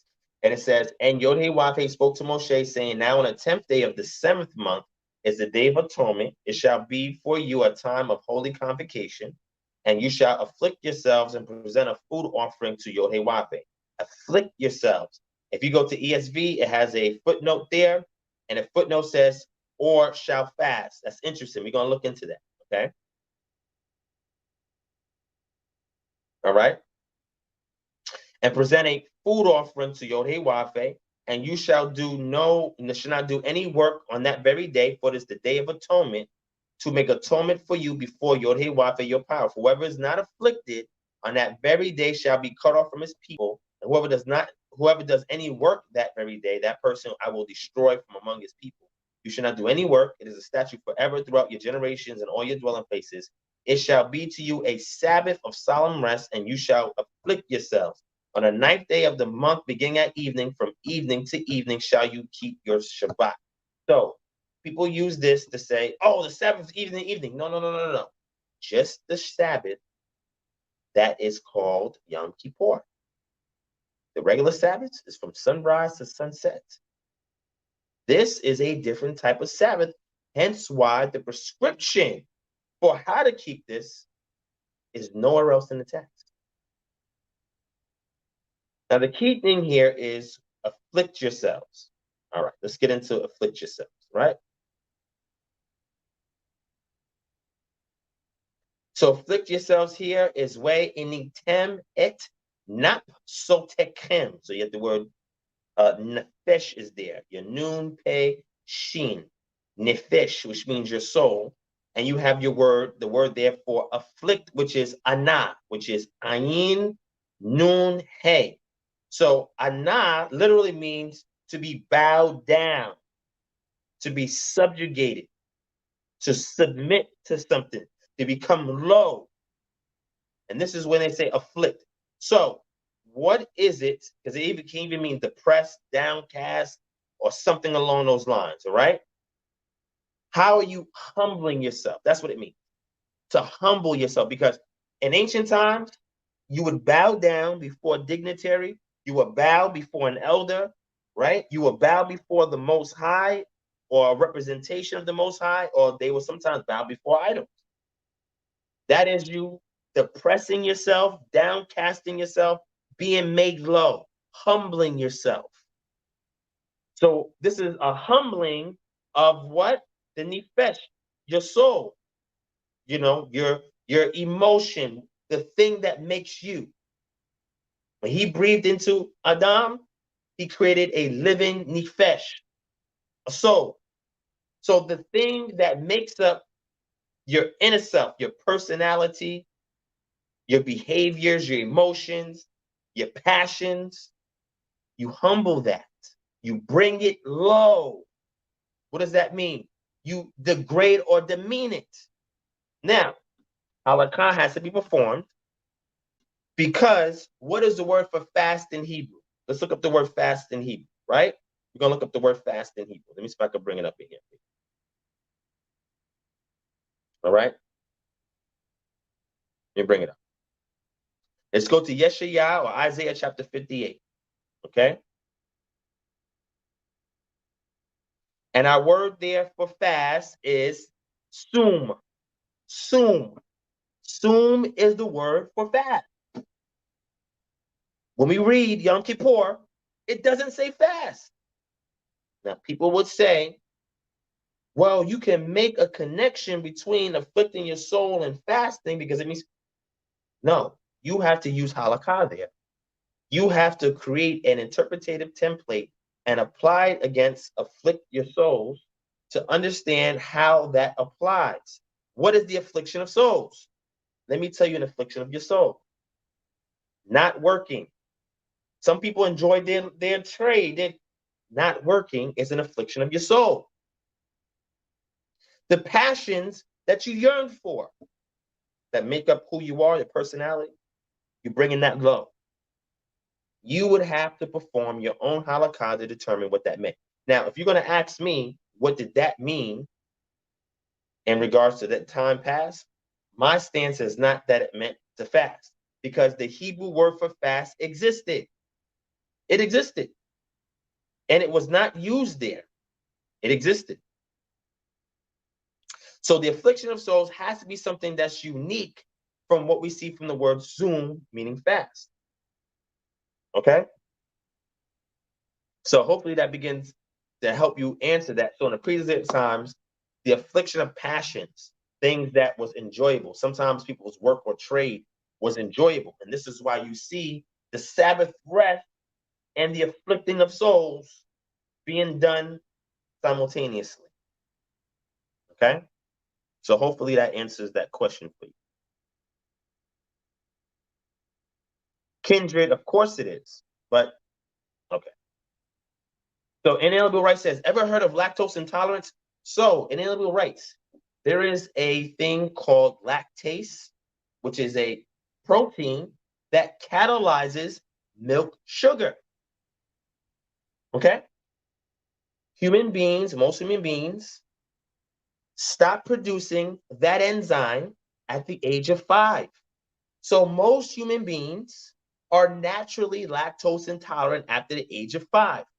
Guess what? Camel's milk has lactose, just so you know, in case you didn't know that. Just want to make sure you know that. However, the diets of people, some people drink milk so much that those individuals who survived, right, went and spread on their genes, and they had a higher tolerance, which means the body was retrained to continue to produce that enzyme to break down the milk sugar. Otherwise, you'll have GI tract issues. And I can go into health because this is what I teach. I talk about health all the time. So I just want to get you to understand that lactose intolerance is a normal thing, especially for people of color. However, drinking milk was opportunistic. Why? Because the preferred method of liquids was water. There's a composition of water in milk. It's not enough to sustain you. You can't drink milk for the rest of your life and think you're going to have a healthy life, or you're going to live for a long time. You're going to require more and more milk because the water content is low. But milk was also used as a supplement for water. Sometimes in those desert areas, they couldn't get to water. However, the herds that they had could retain water better than humans. And if you had a herd, in your herd, female goats or sheep that were, just produce young, then they were producing milk, and you would take advantage of that milk and you would drink that milk. It was the opportunistic thing. Are you understanding that?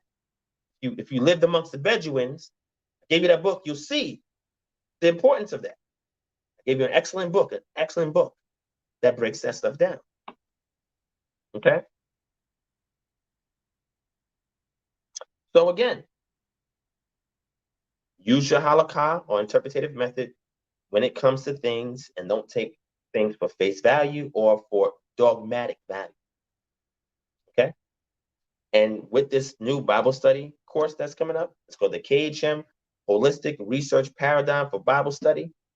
We're going to show you all the tools to interpret any passage in the text. Give you every tool you need to interpret any passage in the text. There will be no need for you to have a commentary. Commentaries use these same tools. I'm going to give you the tools that a lot of these commentators use, so you can have it for yourself and you can interpret it for yourself. So in the absence of me, you may like the stuff that I say and how I break things down, but I'm going to give you the tools to do it on your own. You don't have to be dependent upon me. That's what good teachers do. They teach students to teach them and to teach others. They don't just teach students so they can bring others back to them, back to the teacher, but they teach them so the students can be the teachers and teach other people. And the students become so good they can teach the teacher.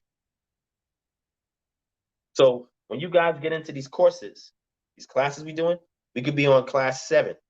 Somebody brand new can jump in. It's going to be like they was there on day 1. That simple. Shout out to my brother Myron Henderson for the donation. Thank you so much, my brother. I greatly appreciate that. Thank you so much. Thank you so much, my brother. I appreciate that. G Brown says, I need that, Divine. G Brown, what do you need? Let me know so I can hook you up. All right?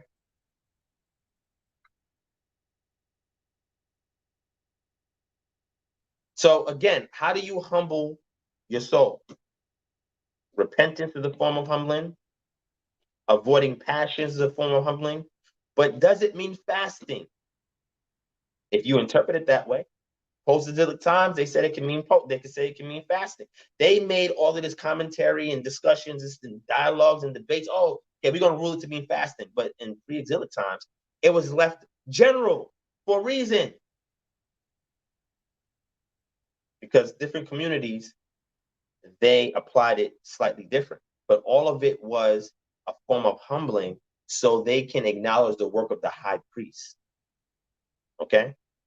Shout out to my brother Get Wise for the donation. Thank you so much for that, King. I appreciate that, my brother. All right?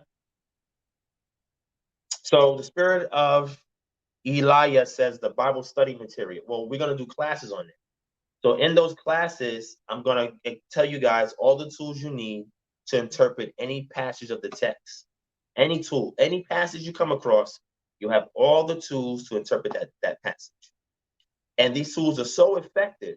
I'm not saying they're perfect. It's just the tools that I use for myself. Is that if I have a room of 10 students and I gave them all the tools, 8 out of 10 of them will come to the same conclusion. The other 2 just refuses to let go of dogma. But the other 8 will come to the same interpretative conclusion with the same tools. I know because I've done my own personal experiential test on this to see how effective it is. And it's pretty good. It's pretty good. So you guys can see the methodology and the tools and the data that I use to apply objectively to a passage or a subject matter. So then once I find out what it is, because the conclusion that I come to doesn't care about my dogma, my presupposition, anything like that. It is what it is. Either I conform to it or I reject and ignore it, like some people with cognitive dissonance does. But I've learned to just conform to it. It is what it is. Accept it for what it is. And then when you do that, you learn so much. It answers so many light bulbs. Go, oh, wow. I was thinking this all this time, and it's really this. And guess what? You didn't have to go to no teacher and find that out. You didn't have to go to no guru, some moray, and nothing like that. You was able to do it yourselves with the right tools. Okay. Instant sounds, no, it's not a Patreon class. It is a paid course. However, if you have a particular pledge on Patreon, you get access to it at no additional cost. But if you're not a Patreon, you don't have to sign up for Patreon to get the course, right? The course has a cost, and there's 4 classes per month. Okay, 4 classes per month, and you'll be able to get enough information. I would say after the first month, you'll learn the methodology and you'll have the tools that after the first month, you don't have to keep taking a class. You can, for fun, to keep sharpening your tools, your mind or whatever. But after the first month, you'll already know the tools, already know the approach, and you can already get what you need from out the text. You don't need a divine prospect for that. I'm just showing you guys how to get it done. And I'm giving it to y'all so that nobody can hoodwink you. Nobody can bamboozle you. Nobody can pull the wool over your eyes. Nobody can deceive you. Nobody can make you think they're just getting all these great revelations from God when they're actually using these tools to get these conclusions that you can do yourself in the comfort of your own home, amongst your own family. I'm bringing the tools to the people. The same way that Hermes brought knowledge and fire to the people, and the gods got angry with them. They wanted the people to live, without fire in the coldness of the night and be vulnerable to predation. He says, "No, I'm going to bring the knowledge and I'm going to bring the fire to the people. I'm bringing y'all the same fire so that you can use that to arm yourselves with the knowledge you need to interpret the text the way it was meant." Okay? I love you guys that much. So in the absence of a divine prospect, God forbid anything ever happens to me, y'all already have the same knowledge and understanding and the tools that I use. So you can carry on whatever you need to do for your family and for your future. Okay? All right. So Jamali Lewis says, when is this class starting? The class is going to start next month. All right. I'm going to have a flyer made up. As soon as you see it promoted, it's official. Anything I talk about is tentative until a flyer comes out. I just want y'all to understand that. Anything that I say is tentative until a flyer comes out. So if I say I'm going to start a class, I'm going to do an event, until the flyer or debate or discuss, until the flyer comes out, it's not official. It's tentative. As soon as the flyer is done and I promote it, then you can start signing up for the class. It will be worth every penny of investment. I guarantee you. I guarantee you. So just a little bit of something I'm sharing with you tonight, or that I shared with you in the past. I'm going to give y'all everything. I'm going to give y'all everything. How many teachers are doing that? How come our teachers don't want to give us the same tools and methodology that they use? And you know why they don't want to give it to you? Because they're afraid that if they give it to you, they won't be important no more. I believe that if you're transparent with the people and you give the people the things that you use, the people will still see value in you because they will be appreciative of that. They will know that whatever you teach, whatever you share, comes from an honest space, and that you're willing to give them the tools to back check you and to be in the right to defend whatever it is that they stand on. I give you the stuff to fact check me. Fact check me. It's okay to do that. I'm okay with that. I need to be fact checked. That's how I grow. That's how I learn. All right. So Andre Daniels, I just did. So again, it's called the KHM Holistic Research Paradigm for Bible Study. And what we're going to do is that we're going to give you the methodology as well as the tools, so that way you can have the same interpretative approach to deciphering the text that anybody with these tools can do, you can do. All right, that's what it's there for. So when I tell you guys about the things such as like these misconceptions, like they see devils there, and Leviticus 17:7, they don't say devils. Just like when Yeshua was speaking to Cephas in Yachanan chapter 21, and they were saying, "Do you love me? Yes, I love you." But one was saying agape, one was saying philos, two different types of love. That was the issue there. But it was a language thing. Unless you understand the language, you don't understand what they're talking about. Okay. Remember I told y'all about Esau being hairy, and then his descendants, the Edomites, dispossessing the Horites on Mount Seir. Seir means hairy, rugged, and now the descendants of Esau is living on Mount Seir. There's a connection there. It's deep. But you'll have the tools to be able to see these things, to understand these things. The language, the customs, the history, the geography, the diet, the climate, the taboos, the superstitions, the symbolisms. Without understanding culture, you're not gonna. Why would somebody worship a goat? Unless you know the goat's attributes. Goats are extremely fertile. Somebody has a situation when they can't get their wife pregnant or wives pregnant, they ain't got no seed to pass on, and they see this goat is able to do something that him as a man can't produce. Through empirical observation over time, they feel like the deity, some ethereal supernatural deity, is endowing this goat to remind man what he's supposed to do. Because, Israelite culture is supposed to be fruitful and multiply. The scripture says that blessed is the man that has a quiver of children. And if you're a man, you can't produce that. Now, something in your mind is like, okay, something's wrong with me. Maybe the gods are mad at me, right? This goat symbolizes fertility. That's a reminder to me from the gods. So let me sacrifice to this goat. It represents the gods, or create an idol that represents the attribute of fertility. Remember I told you all about the terracottas, right? Remember I told you about the terracottas and what some of the functionality of the terracottas was?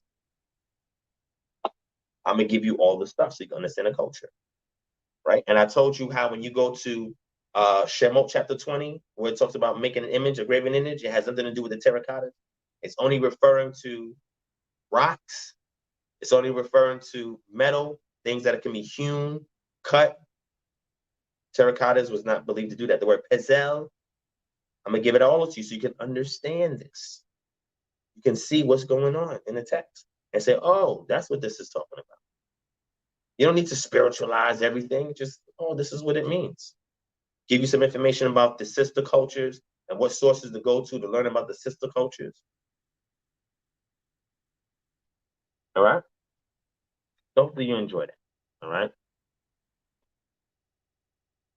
Jamali Lewis, did Lazarus die a second time? I will assume so, because he's a man, so he's still mortal. So I think that was just temporal. So I believe he did. The text doesn't explicitly state that. But I'm sure he was not immortal. If that was the case, I'm sure more would have been written on that, if that was the case. All right. Oh, shout out to my brother Reckless, and he says, "Hey, Divine, you need anything while you're here in DC?" Man, I appreciate that, my brother. Not that I can think of. I think we're all set. Hopefully, I get to see you at the event, my brother. Just so you know, I'm live from Washington, D.C. If you're in the Washington, D.C. or the surrounding areas, please converge at the Hilton Garden Inn at 815 14th Street Northwest, Washington, D.C. 20005. We have the KHM chapter launch event. So not only am I going to go over the particulars for what the organization is about, we're also going to talk about credit repair, naturopathic health consultation, or educational information, and then we're just going to fellowship. All right, we got 5 hours to do all of this, so we got a good amount of time, to use up while we're here. All right, so we're going to take advantage of that time that we got. All right. The event starts at 6. Doors open. The event starts at 6:30. Doors open at 6. All right, and then we can stay, I think, as long as we need to stay. So maybe about 11:30. But we're going to be in that John for a long time. Good amount of time to build. All right. So G Brown says, I'm signing up for your class next month. Can't wait, my brother. Shalom, no problem. And like I said, use these tools as you see fit. Use these tools to fact check these other mores out here, man. Some of these mores are transparent and on point. Some of them just have their head all gassed because they figured something out that they're not telling you. Well, I'm here to tell y'all. I'm giving y'all the same tools that they use. Facts. Facts. Tiara's Love said, what's the price of the class? Until the flyer comes out. It's tentative. I don't know. I'm wrestling with it. It's not expensive. You know what I'm saying? It's gonna be like maybe, I think, like $25 a month or something like that. For the class, you get 4 courses. It's gonna be 25. I think it's 25. We have it. I don't know. I'm discussing it with a couple of other people on my team. But until the flyer comes out, it's not official. If you pledge $20 or more on Patreon, you will get access to the class at no additional cost. You actually get a discount from signing up for the Patreon. All right. But again, like I said, all you need is maybe about four classes, and you'll by the 4th class, you'll be like, okay, I see how this works. All right, I got the methodology, I got the tools. All right, I see how this works. And then you can go and teach other people. And then you can come back and teach me something. Yo, Divine, I use these same tools on this passage, and I got this. Have you studied that? I'm like, you know what? I didn't get to that yet. That is interesting. I can learn from y'all, just like you'll learn from me. That's the cycle of education. All right. All right. Shout out to my brother, Yahuda Ben Yisrael. Thank you so much for the donation, my brother. He said, thanks for the calendar. All right. So just so you know, I'm going to say this. All right. The calendar is still available. Now, just so you know, October 2nd is when I keep trumpets. Okay.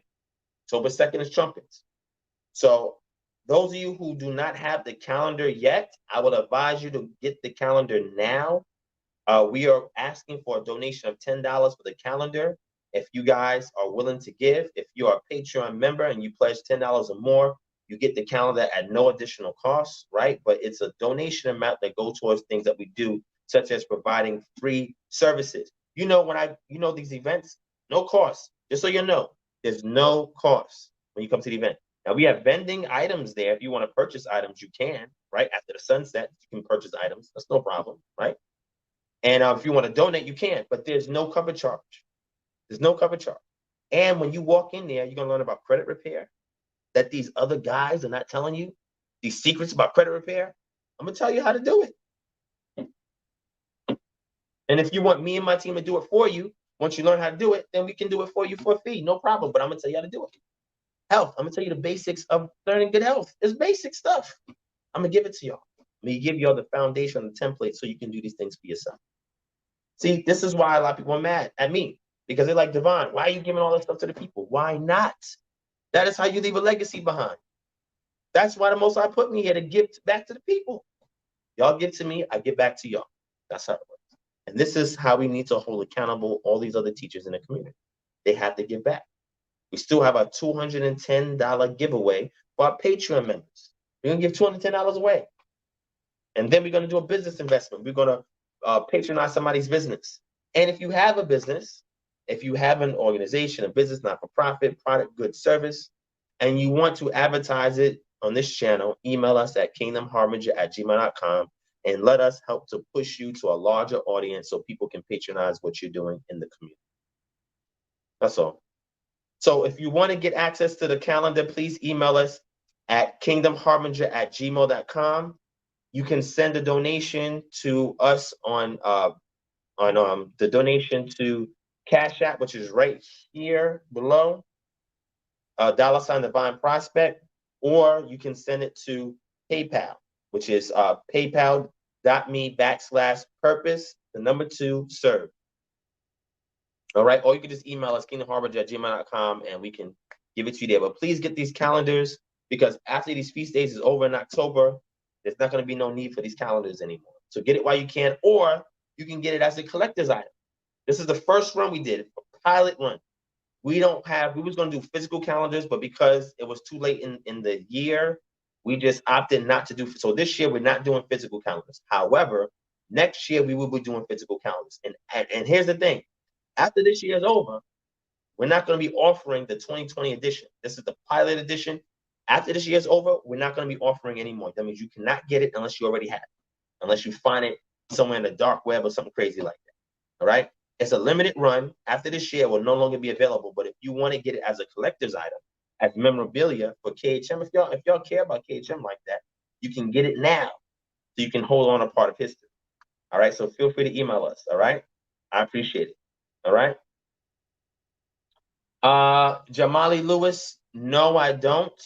I used to follow the Enochian calendar. I don't anymore, because the real world uses of it by the same community that held the book of Enoch sacred, it wasn't practical for them, and they abandoned it.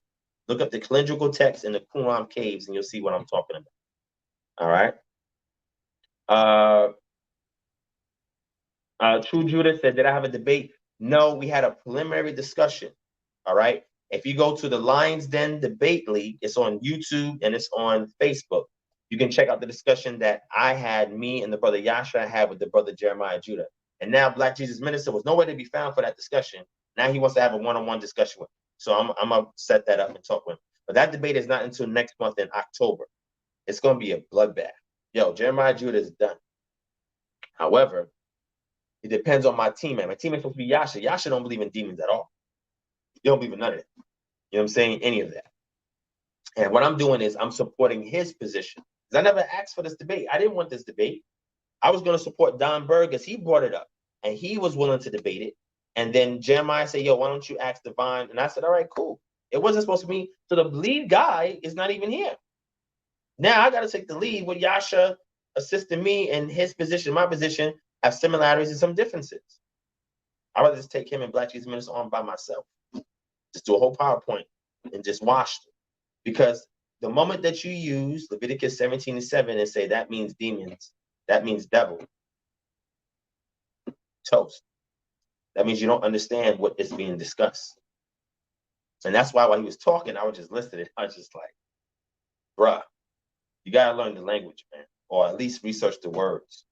At the very least, you got to learn the culture, man. Go into the customs, right? Go and see what is the importance of, what is the Shadim? Are there any other cognates in other languages like Assyrian, Sedu, which talks about the protecting spirit, or the bull colossus? Y'all can look that up yourselves. It's in the lexicon. All right? All right. So Foolish 475 says, question, is circumcision needed for salvation? Circumcision puts you as a male into covenant with the Most High. That's what it does. So if you want to get salvation outside the covenant, that's between you and the Creator. That's the ethnic marker. Circumcision is an ethnic marker. I'm circumcised. And I thank my parents for doing it, because they wasn't even in the culture and they circumcised. So circumcision is an ethnic marker that identifies you as an Israelite. So it is something that prepares you for salvation, because you can be circumcised, have fringes on, wear a beard and all of that, and still be unrighteous. You got to balance things. Yeshua taught y'all that. He says, you Pharisees, you tithe mint, come in dill. However, you forgot the weightier matters of the law: justice, mercy, and faithfulness. See that? So don't try to do, oh, God just divine answer that question. I'm saying, yo, you got to have balance. The Most High doesn't like unjust scales, uneven balances. You have to balance the two. All right? Tiara's Love said, did Paul downplay circumcision? To a degree, yes. But was he against it? No, because in Acts chapter 16, he circumcised somebody. So after the council in Acts 15, he still circumcised somebody in the next chapter. So of course he wasn't against it. but he did downplay it because what he was saying was that even though you are circumcision, if your heart is not right, it don't profit you anything. You can be circumcised and still be wicked. Keep the Sabbath and still be wicked. People are only going to the static parts of the text and not looking at the dynamic parts. And this is why they lose out on this walk. All right. Houston Rebirth Tribe in the building. Shalom to Houston Rebirth in the building. What's going on, family? Yo, I will be in Houston next month, y'all willing, and I'm going to come check y'all out, man. All right? I'm going to come check y'all out. All right? Oh, I'm gonna answer this last question. Yahoo Sepin Yisrael says, what do you think about Josephus' writings other than the Bible? Is the works of Josephus the most detailed and historically accurate writing? You said the most accurate. No, there's some things that Josephus was talking about that I don't agree with, and that academic doesn't agree with. However, it is the best litany of work or corpus of work or body of work that we have for the understanding of things in 1st century CE Palestine amongst the Yahudim. It is accurate in regards to that. Whether it's misinformation in some parts, but I would say the majority of it is good information in the book of Josephus. It's good information. If you have a doubt about something in particular, let me know. We could go over it and I can show you the consensus on that particular part. But Antiquities is an excellent work. And remember, that is how oral tradition is done. See, what Josephus did was broke down the text using some knowledge of maybe some written manuscript that we don't have today, coupled with some oral tradition understanding of the text. Put them together. He did a pretty good job with that. All right. All right, friends. So let me get out of here, man. Let me rest, man. You got me up at 2:39 a.m. and I got a long day tomorrow. You know what I'm saying? I love spending time with y'all. Thank you for watching, man. At 2:39 a.m. Saturday morning. I appreciate y'all. Shabbat shalom to y'all keeping the Sabbath. This is the 7th day, and in the 7th day, the Shabbaton is a period of rest on the 7th day. That's called the Sabbath or the Shabbat. All right, so I keep it from sunrise to sunset. I don't do any occupational work, and I do my best to resist buying and selling unless it's absolutely necessary. Okay, and that is what I encourage others to do as well. All right, try to keep the Shabbat as set apart as possible, unless absolutely necessary if something needs to be done. All right, try to refrain your passions on the Shabbat. The afflicting of your soul. You know what I'm saying? Fast if you need to cleanse yourself from what you've eaten from the earlier in the week. All right, stay focused on the Most High. You can add your own customs on the Sabbath as well. Things are in alignment with midrash of the text. You know what I'm saying? And it's solely up to you how you keep it. I mean, but the prerequisites is refraining from occupational work. Over time, when we get to the book of Amos, then later on in Nehemiah, you see that the buying and selling element was emphasized, but we don't see buying and selling show up when it's given in the Chumash. It's not given, right? Because that wasn't a major trade. They were agriculturists and pastoralists. The trading element didn't come until they got into the land, they got settled on the land, and now they started trading. They started buying and selling because other nations was coming in and out. When they was in the land, it was just the Arev, the mixed multitude, and the Israelites. They weren't doing a lot of trading amongst each other because they didn't really have a lot of items to do that. They pillaged the things they took from Egypt so they can go and have a monetary currency system in the land when they got there, right? And they used it for other things as well, right? But then I also went over that article that talked about ethnicity of ancient Israel, identifying Israelites by way of jewelry and clothing. And this is why when people try to point at this, this Ramses 9 bowls and say, this is an Israelite. And I'm like, no, it's not. That clothing and jewelry, that don't match Israelites. And we got references to what they actually wore. So we know that's not an Israelite. You just want to say that because that looks like a pale individual and you want us to believe that that's an Israelite. It's not an Israelite. Stop that. All right. True Judah says, man, I gotta go, family. He says, can you not that I don't want to spend time here with y'all, but I gotta get some rest and I gotta settle in and I didn't even get a chance to settle in since I've been here. You know what I'm saying? But He says, can you please elaborate on how the Nephilim does not have Hebrew origin? What do you mean by that? Tell me what you mean by that. Jamali, that reference to Yeshua is considered a Christian interpolation in Josephus's work. All right. Chronicles of Moon says, I got a question one day. No problem. Let me know next time we are live. True Judah, save that for the next live stream, my brother.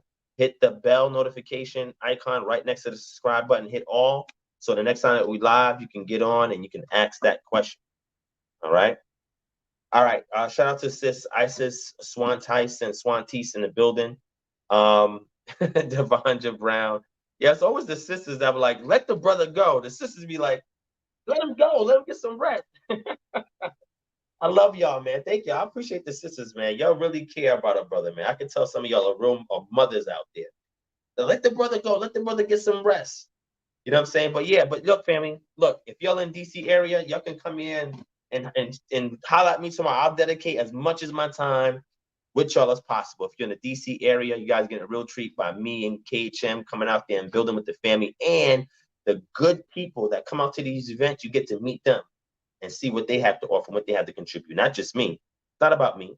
It's about this is a movement to change the landscape, shift paradigms, get our people back in right alignment with the Creator so he can use them to be the light unto the nations and get the work done.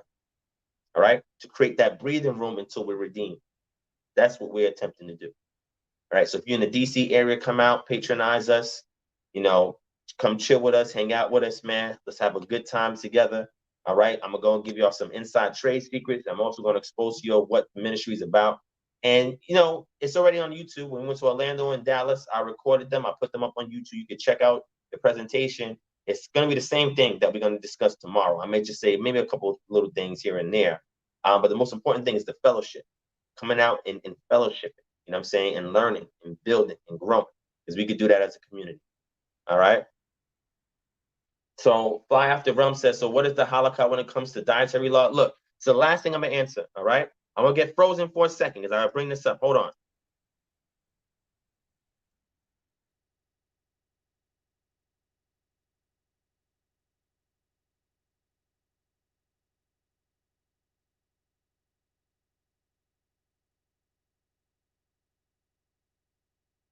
All right, I'm back. Here is, there it is.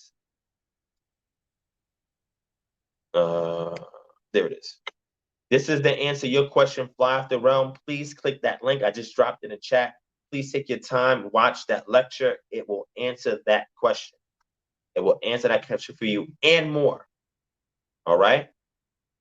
Jamali says, if you're in Long Island, we will hold you down. I will be back in New York soon. I don't know when.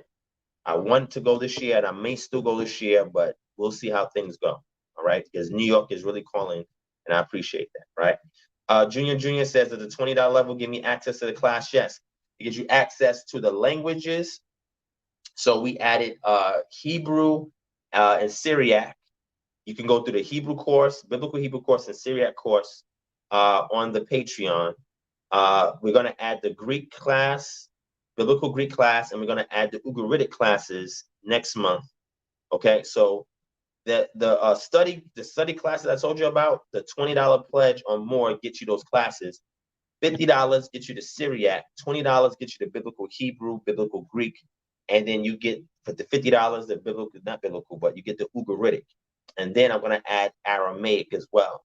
So you get those courses, you get those resources, and then I'm going to start to do more tiered options, right? Besides what you already get by request, there's going to be more tiered options. But if you do $20 or more pledge, you're locked in for these classes. You ain't got to pay a dime extra for these classes, right? You actually get a discount on these classes, and you can rock with the classes as many of them as you want, as many as you want. And then not only that, you can ask more particular questions via the inbox of Patreon. All right? Okay. All right. So hopefully that answered that, family. And if there's anything I could do for y'all, email me. You know, everything is not about money. You don't have to pay for everything, right? Unless you really see value. See, that's the thing. Do we really see value in the ministries, the groups, the organizations that are actually enacting change in the community? If you see value, Black people will find a way to pay for what they value. You know who I learned that from? A Chinese dude that had a beauty supply shop. Chinese dude. So I'm gonna tell you how crazy this is, and I'm gonna go. Right? This guy, I knew him because I knew his son. His son was more, I don't know, he's like maybe, I think he was like second or third generation. I think probably third generation. I'm not sure, right? This was in New York. Chinese dude. That's what he said to me. Chinese dude. He said, Black people don't see value in themselves. This Chinese dude saying this to me. Like, what you mean we don't see value in ourselves? He says there's more black on black crime than we have in our community. I said, okay. All right, cool.